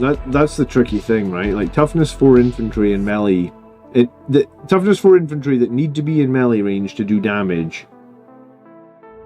Like, right now in 10th edition, I feel like they don't survive very long. That's the exact problem I was having when I was playing Blood Angels. It was like...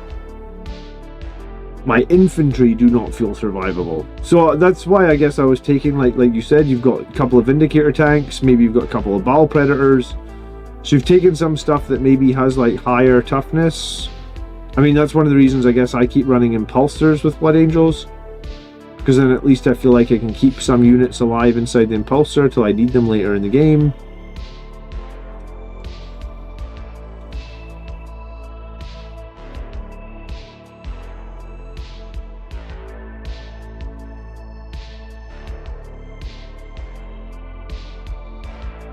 So the reason I'm bouncing about on different paint jobs is because I want to have stuff battle ready for next Saturday.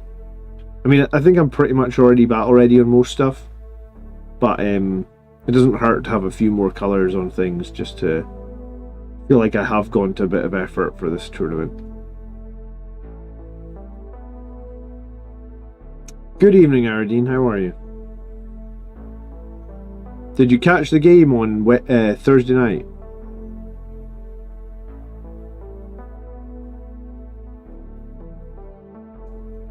When is WTC? I actually don't know when WTC is. I just know that they had to publish all the lists, and I thought to myself that'll be interesting to look at all the Blood Angels list and try and see what like the top teams and top players are thinking is good now for Blood Angels, because I have been struggling to get wins against some of the newer codexes. Death Guard definitely, World Eaters to a certain degree as well.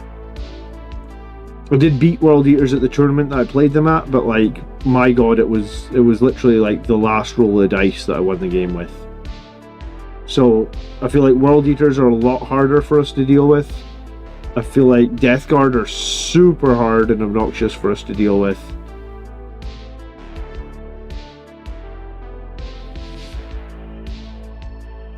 I heard a rumor this week that the Death Guard Codex was going to be nerfed, but I didn't see anything. But there was like a rumor floating around that Death Guard were getting nerfed this week. I think Death Guard and Knights still have massive win rates, right? Or is there something else up there as well? Let me check. I was going to say, stat check.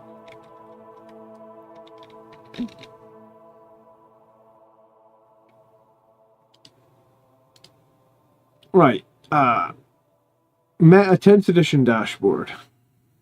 So Imperial Knights have a 59% win rate. Oh, let me move this a little bit.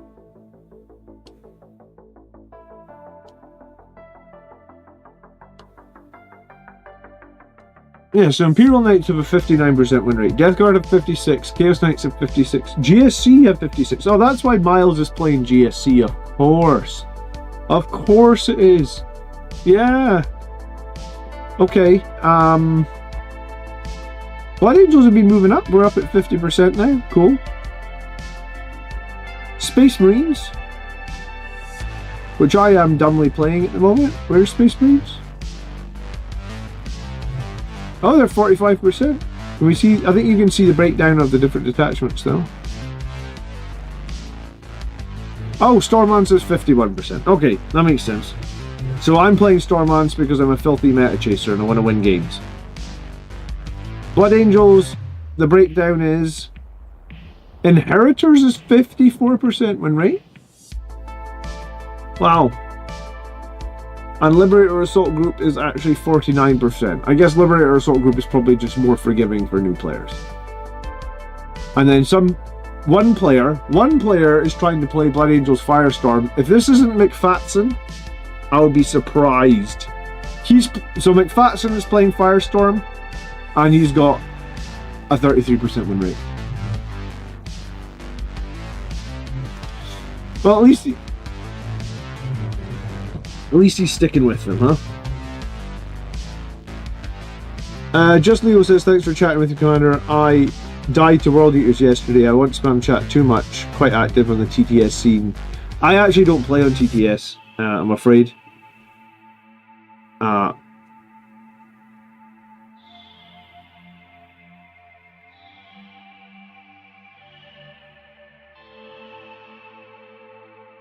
But World Eaters are difficult to deal with, especially if they've got the Hellbrutes and the Forge Fiends. I lost on stream actually against World Eaters just because the fucking Hellbrute killed so much stuff. 120 point Hellbrute. I love a good Firestorm. I've never really seen it work effectively. Like, it looks like it could be cool, but like then it always seems to fall flat on its face and end up with like that 30% win rate, right?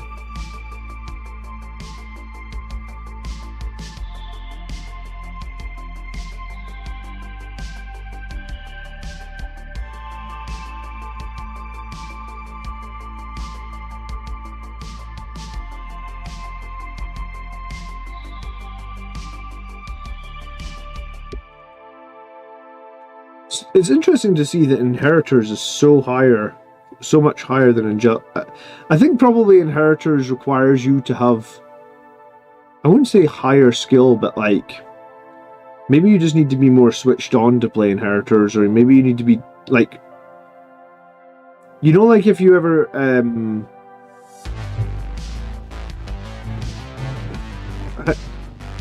I'm trying to think. I think it's like if you're playing a video game and someone said to you you're a try-hard, like it just means you're trying really, really hard to win.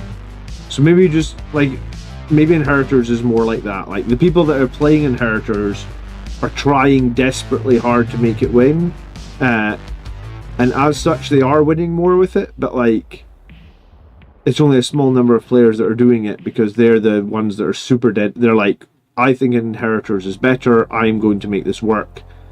Damned with everybody that says Liberator Assault Group is better, you know, and it turns out that if you are really passionate about Inheritors, you could do that. What am I painting right now? It's just the turret of a Brutalis Dreadnought.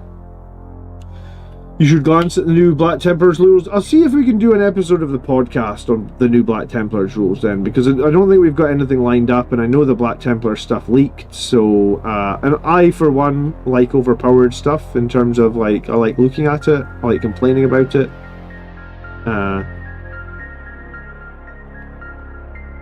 So yeah, maybe we'll do a podcast episode on the Inheritors. Sorry, not the Inheritors, the Black Templars, right? We'll do it. We'll make it happen.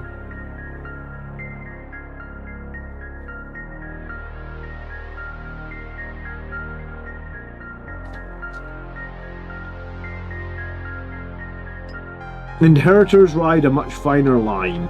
Victory or loss is much narrower, but it's more consistent. Yeah, I mean, I enjoy, like, once like, it took me a few weeks, probably like 2 months. Like, when I changed to Inheritors, I lost every game. For probably like 2 months, I just lost and lost and lost and lost. But once you figure out Inheritors, I actually think it's pretty good. And when I played against Liberator Assault Group in the tournament, I did beat the Liberator Assault Group player pretty convincingly with Inheritors, right? So I do think Inheritors is good, but like, it's completely different playstyle. And then when I switched back to Liberator Assault Group, I actually really struggled, and it's probably why I ended up playing Firestorm, because I kept losing with Liberator Assault Group. So there's like there's some sort of like switch going on there, where it's like when you do switch from Angelic Inheritors to Liberator Assault Group, everything you know about, you know, that bit in the Matrix where he's like, unlearn everything that you know. That's pretty much what it is, I feel like. So I need to get back into Liberator Assault Group probably after this next event. I just haven't there yet. Alright. I'm whelmed by Black Templars. They are another Stormlands Gladius book. What do you mean? Like, they're good, or... You know, I actually don't know what you mean by another Stormlands Gladius book. Sorry, explain. Weren't Inheritors better early in 10th edition? I mean, they only came out at Christmas, because they were one of the Grotmist attachments.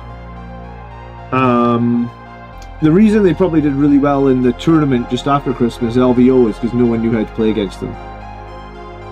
Naeem says, John, what do you think about running Incursors with a Phobos Librarian, running Inheritors tomorrow, and taking that squad to try? I mean, do you need the Phobos Librarian if you're taking... Oh, Incursors, I was thinking you were talking about Infiltrators. Phobos Librarian gives them Lone Operative, right? And a 4-up Invan? What else does the Phobos Librarian give them? He doesn't give them move, shoot, move, or anything nonsense like that, does he? I must admit, I haven't played the Phobos Librarian. I mean, maybe I was playing him at the start of the edition, but more recently I haven't been playing him at all.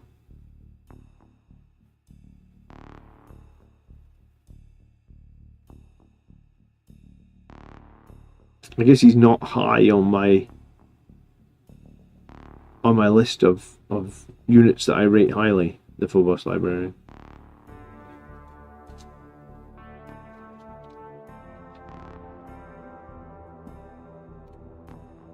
But I'll talk to Tony and Mark. I think Mark might be on holiday, but you know, I'm quite happy to look at the Black Templars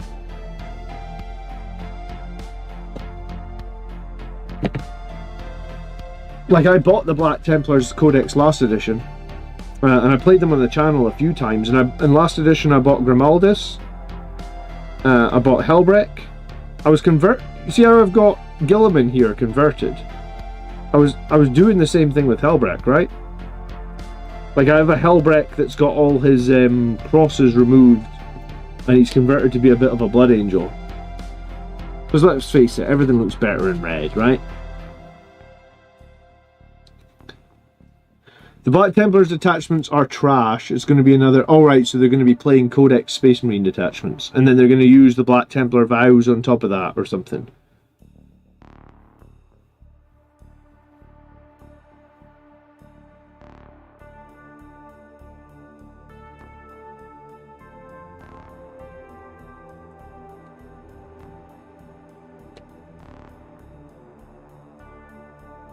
He gives a 4-up field no pain against Psychic. The 12-inch squad lone operative plan to move them up onto an objective and cover with fire support and a jump squad. Yeah, I mean, that's fine. I mean, I don't know if I feel like it's a massively useful unit, but like, not being able to be shot is definitely useful. I mean, that's one thing that Inheritors do very well, is like any unit attached with a character, you can just be like, it's a lone operative unit. So,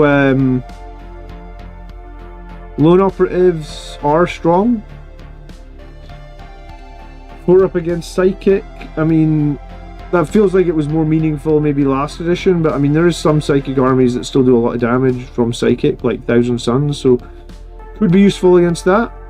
I mean, you could argue it's not going to be that useful because you can't be shot because you're lone operative anyway. But here's the thing, I genuinely believe if there's a unit that you think is strong and you want to play it, if you practice it enough, you can make it work. Like, that's sort of my thought behind Warhammer 40k, right? Because it's like... I was going to say, if you guys have alcoholic drinks, get them ready, because I'm going to say something.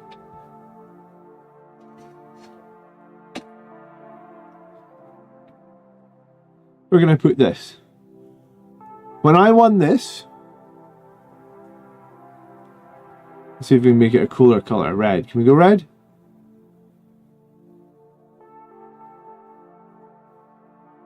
It doesn't look very red. It is trying to be red, right? When I won this glorious tournament right here, I ran a list that no other fucker was running.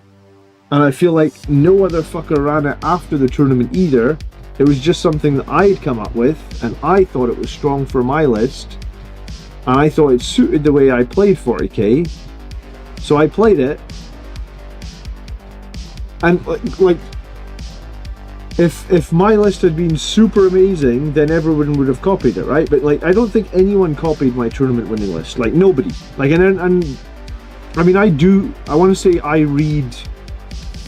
I don't reply to every comment I get on the YouTube channel, but I do probably read every single comment. Right? Like, sometimes I don't reply because I'm busy, or sometimes I don't reply because it might be a difficult answer or something, or... But I do read every comment, and like, normally people will tell me like, oh, like, I made that video about the 1,000-point list a few weeks ago, and a few people commented like, I've run this 1,000-point list now and I won a game with it. Thanks, John. I really appreciate you sharing the information about this 1,000-point list, right? So like, I think I've had at least 2 people say that. Now, it might not be a lot, but I mean, it sort of proves that I do read the comments and I do know what's going on. So yeah, so nobody commented about me winning a tournament. No one was like, oh, this is a great list, I'm going to try and do that list, right? So if you like Phobos Lieutenant and you run him with the Incursors and you run him for a few games and you find great value in him and you think that he's a really useful unit in your army and he fits whatever purpose you were trying to make him fit, then I think more power to you. You found something that works for you. You know, you can do it.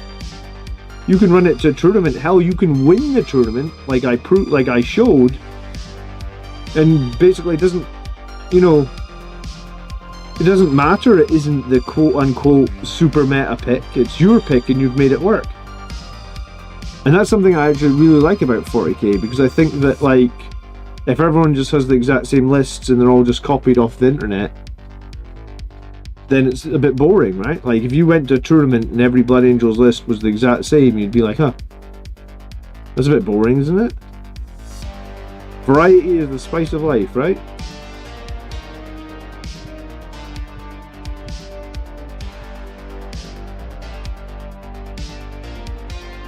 So yeah, more power to you. Build the thing the way you want to build it. Where on earth do you find right-handed power fists? Well, this is a Sangre Guard power fist, a firstborn Sangre Guard power fist. So I found it in the old Sangre Guard box, I guess.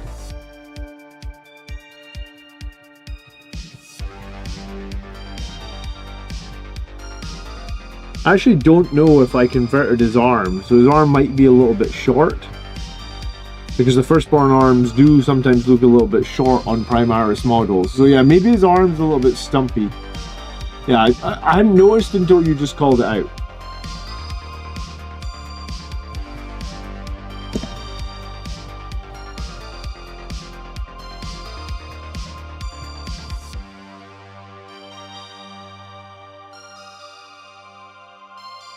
Apparently the multi-part Gravis Captain also has a right-handed power fist. So there is some you can find out there, I guess.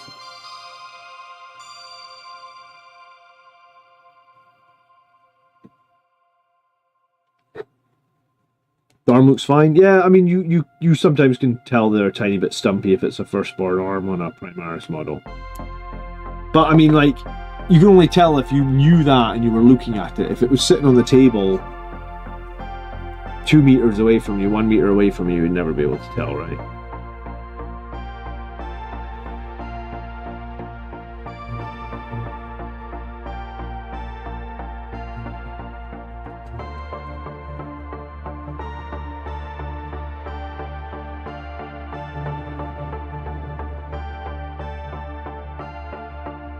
I thought for a minute you were going to say that you could find a right-hand power fist inside the Black Templars Codex.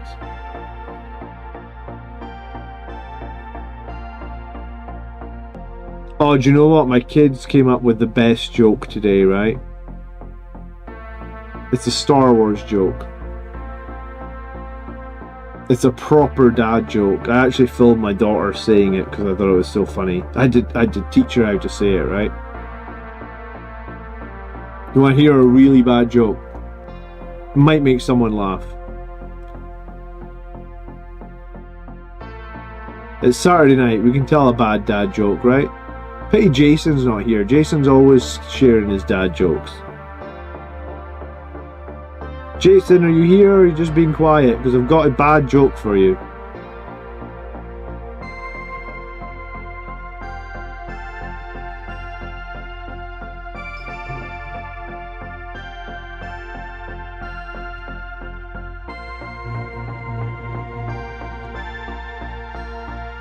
I'm here for some bad jokes. Okay, perfect. What? It's a Star Wars joke, okay? What do you call a pirate droid? R2D2.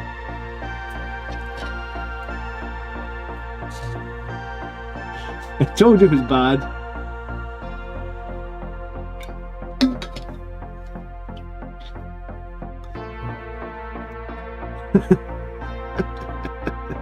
I thought it was quite funny.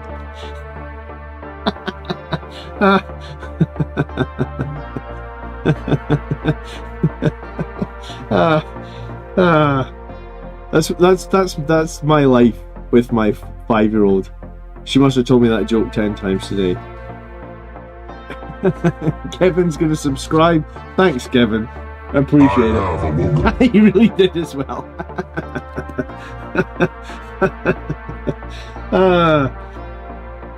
Hey, anything happens on a Saturday night. Hey, and we're not even drinking tonight. Look at that. Thanks so much for subscribing, Kevin.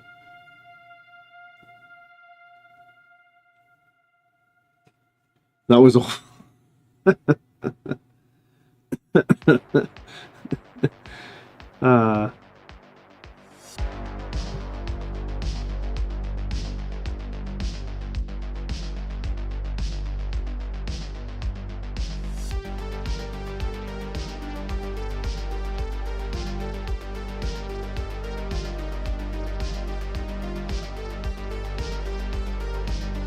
So I'm very surprised actually that there's like another week past where Imperial Knights are sitting at 59% win rate, and like we're just okay with that. You know, like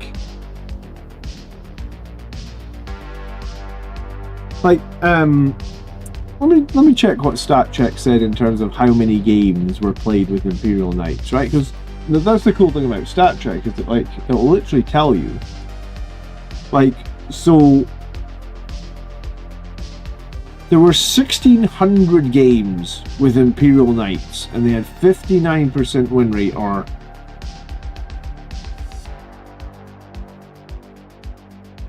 I'm not sure what this detachment is. Maybe Quest or Forge Pack. I don't know what that is, but Noble Lance was the index detachment.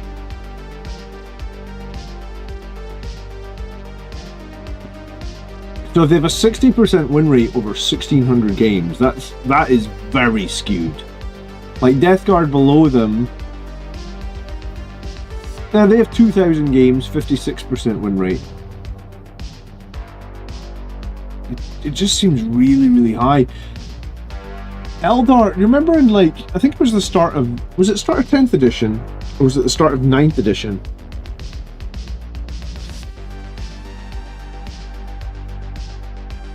How did I know the car from Back to the Future was a guy?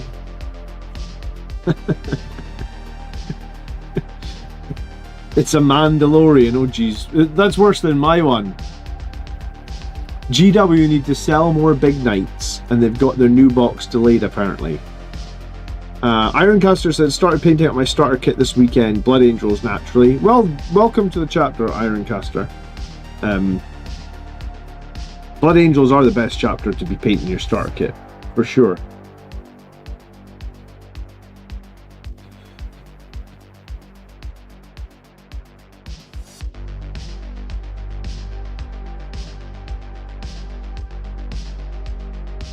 I'm very surprised that they've left them with that. I mean, even Death Guard, like 2,000 games, 56%, like... I think that's the one thing that I dislike the most. Like, they basically stopped doing those Meta Watch articles as well, right? Like, they were doing those Meta Watch articles and telling us. They were being like, you know, they would do a Meta Watch video. I watched all the Meta Watch videos they did, and they would say stuff like, you know, for example, like, they would have said, like, oh, well, Imperial Knights has just come out, so we know at 59% is very high. We're monitoring it. If it keeps high for another couple of weeks, we'll make a change, right? Like, they were being very transparent. The videos were done by like Nick Baton, and I forget the other guy's name. She's like the head of 40k. What's the name of the guy that's like the head of 40k? I've got him on my LinkedIn.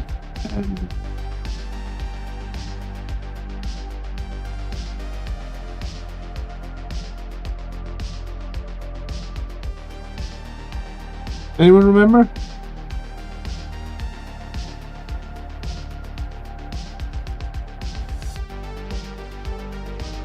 Stu Black. Yeah, that's it. So Stu, I mean, it'll be Stuart, right? S-T-U-A-R-T? Black? Or is he on?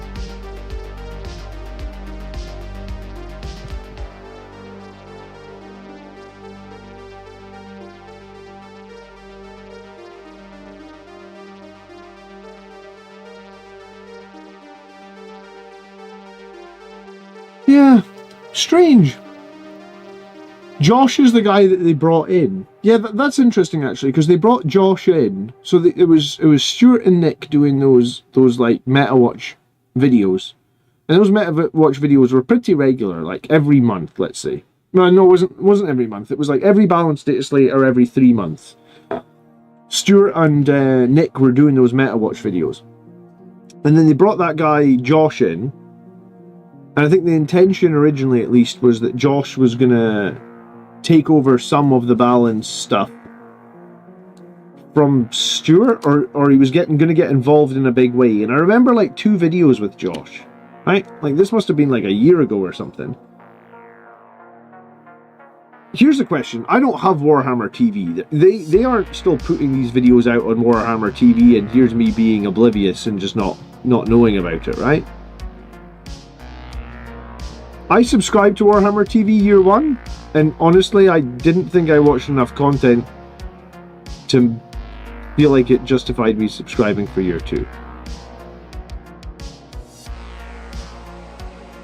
I think my problem with Warhammer TV, at least in year 1, was I couldn't actually have it on my TV.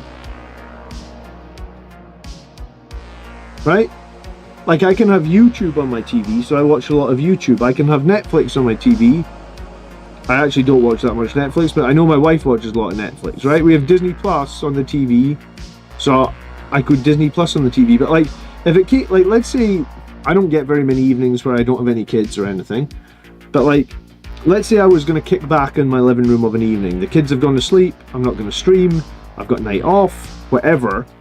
So I go into my living room and put on my TV. I couldn't actually watch Warhammer TV on my TV, because there wasn't, like, everything else has an app for my TV, right? But Warhammer TV did not have an app. So I was like fucking around trying to like stream it from my phone to the TV, trying to cast it. Have I looked at the TV apps section? Yeah, I mean, it's just a standard Samsung TV I've got. It's a few years old now, like 2019 or something. But when I looked, at least when Warhammer TV first launched, there was no easy way for me to watch it on my TV. So I guess that just means that I ended up going through like the whole year and not watching very much at all because I couldn't watch it, right?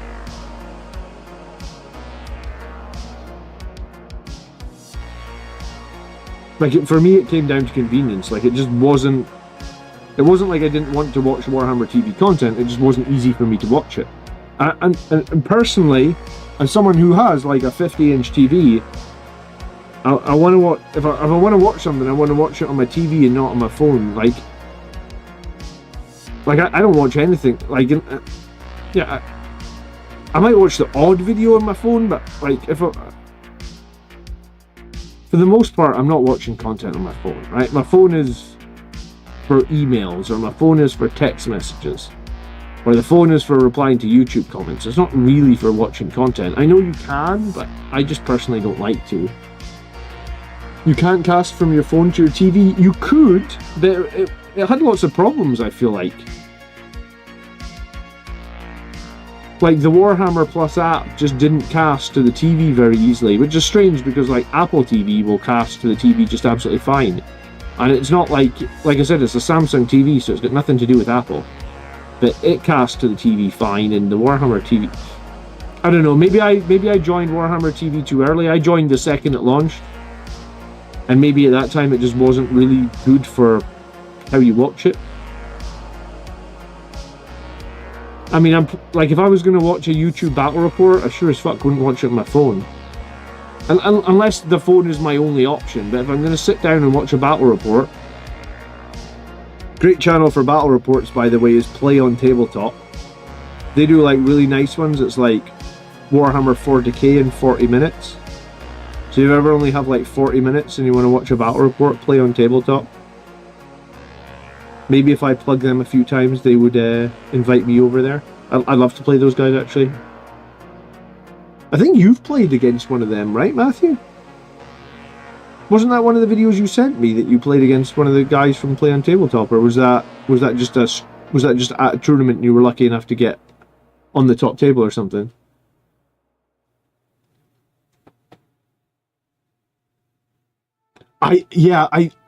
I appreciate you saying my battle reports are great, but they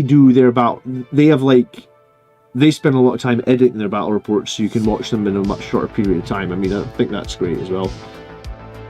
31st of July is the WTC. Oh, thanks for sharing that, by the way, Leo. I can't remember who was asking, but there you go. 31st of July is WTC. Oh, you played against Joe, who runs Wargame Live. That was who it was. I want to play on tabletop videos. Well, if you ever do, please let me know. I'll watch you.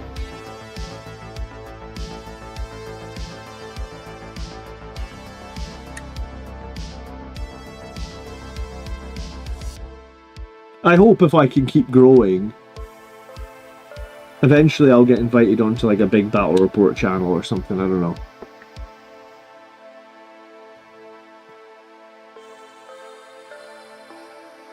All I can keep doing is just make good content and see where it goes, right?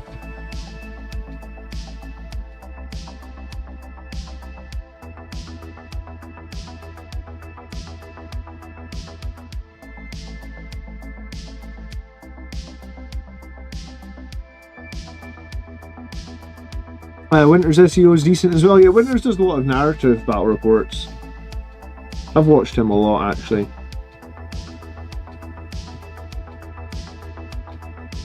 Sometimes I feel like I wish I could have done some narrative battle reports, but I guess it's just different. Usually when all my friends that want to play battle reports want to play to win. Which is fine. I mean, I like to win.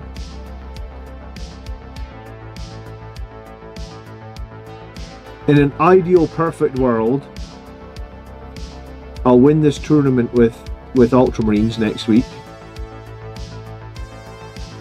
And then when people say stuff, I'll be like, well, you know, I'll be able to be like, oh, well, I've won now with two factions, so what's next, right? Yeah, Winters does actually win GTs and stuff when he enters them. I think he just loves the hobby. There's nothing wrong with that, Marius. Who painted over your Titan, by the way, Marius? I saw a photo on your Twitter that was pretty cool. Or was the photo in Discord, maybe? It's been a busy day. Was it that Artist Empire guy, or was it someone else?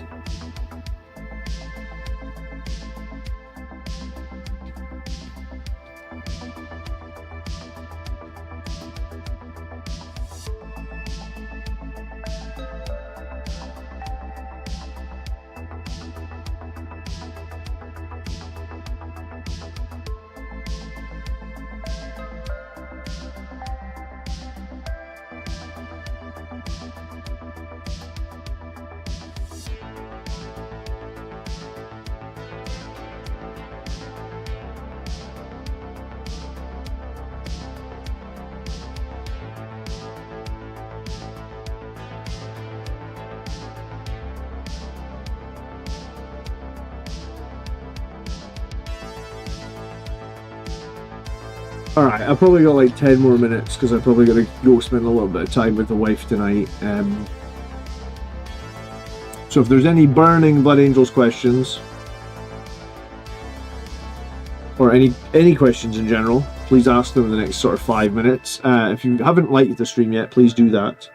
You played the Titan in a game today. How many point game did you have to play the Titan, and how on earth did it do?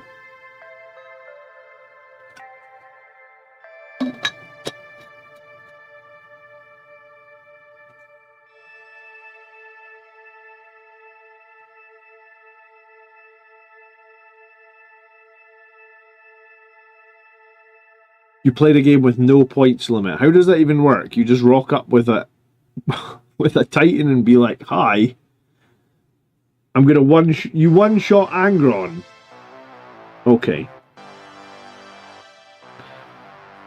Well, I'm glad that the Titan got a little bit of action. I know you've been working on that for a while.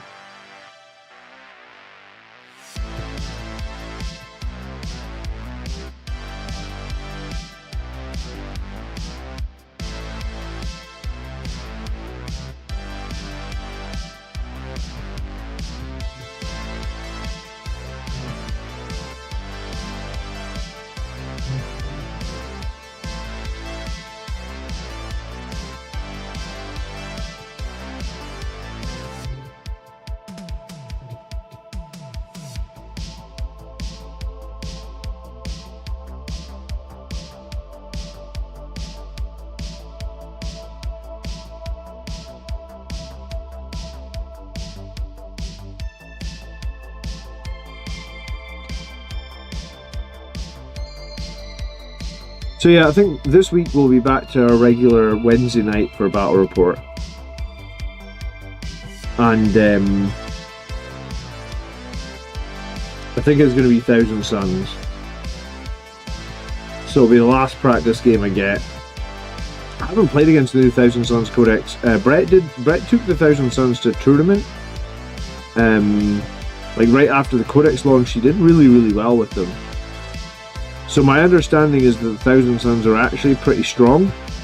I just haven't played against them, right?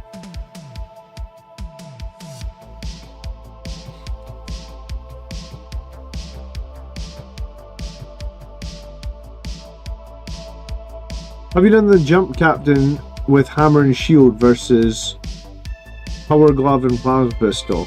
I haven't. I mean, I think the difference is going to be pretty minor, right? Like the shield, I think, is lower value, right? And the reason I think the shield is low value is because you end on an even number of wounds. So if your captain takes damage at damage 2, 3 hits kill him. If he has the shield, 3 hits still kill him. If your captain takes damage 3, 2 hits kill him. If he's got the shield, 2 hits still kill him. And if your captain takes damage 4, it's 2 hits kill him.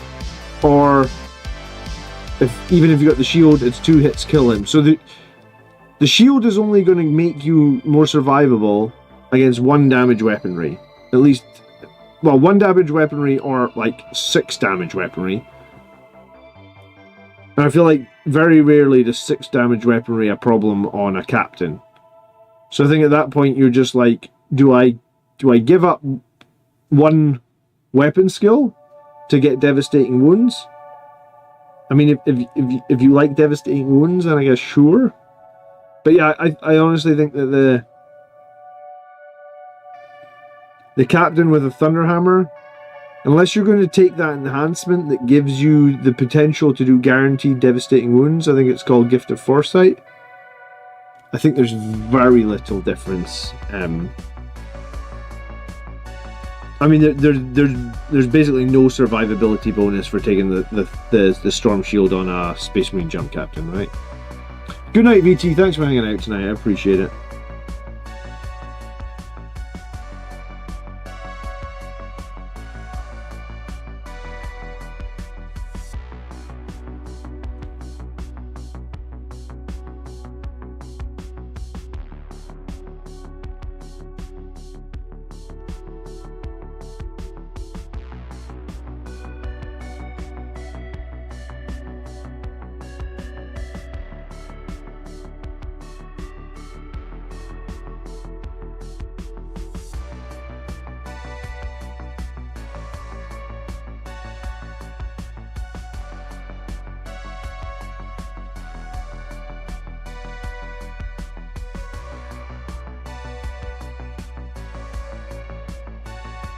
And then the thing is, see if you take Gift of Foresight to guarantee the extra devastating wounds, it feels like anytime you actually do extra devastating wounds, you're going to regret it, and you're going to have wanted that Gift of Foresight to let you do a 4-up invuln save. So,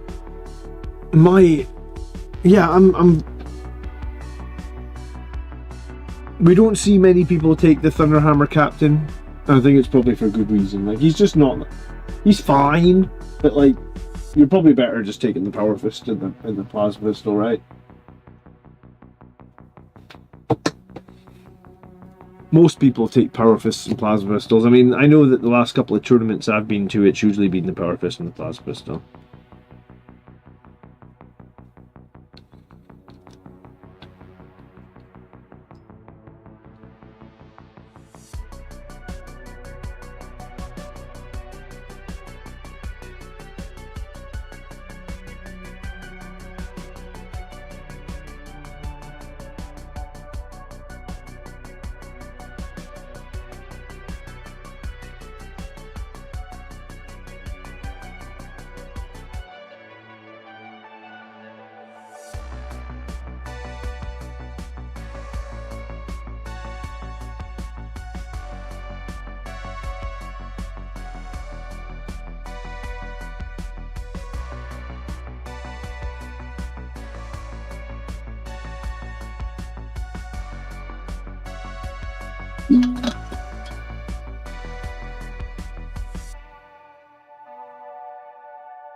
Right, I'm definitely getting tired because I am not just yabbed my normal yappy self.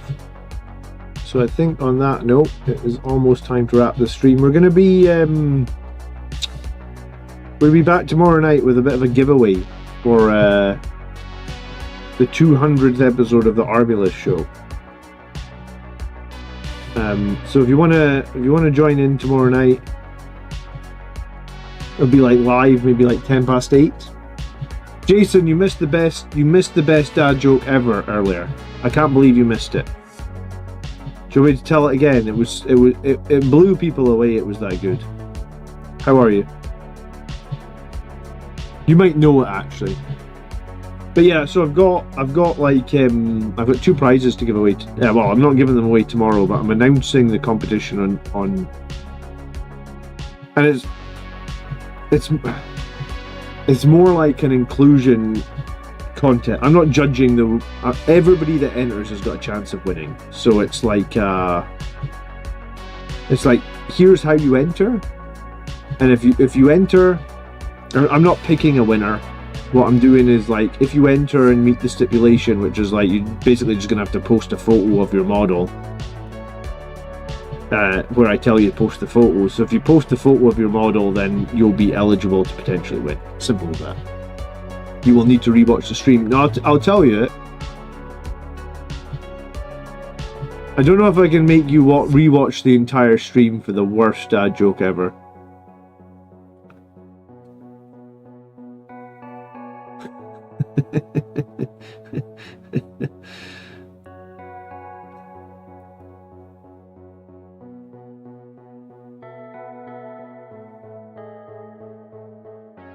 It's so bad I felt a little bit silly saying it.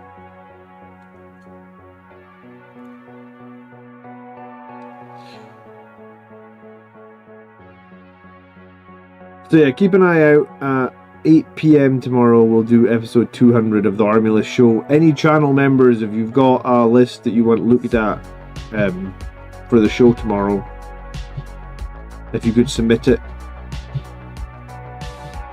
by like 5 o'clock tomorrow, that would be great.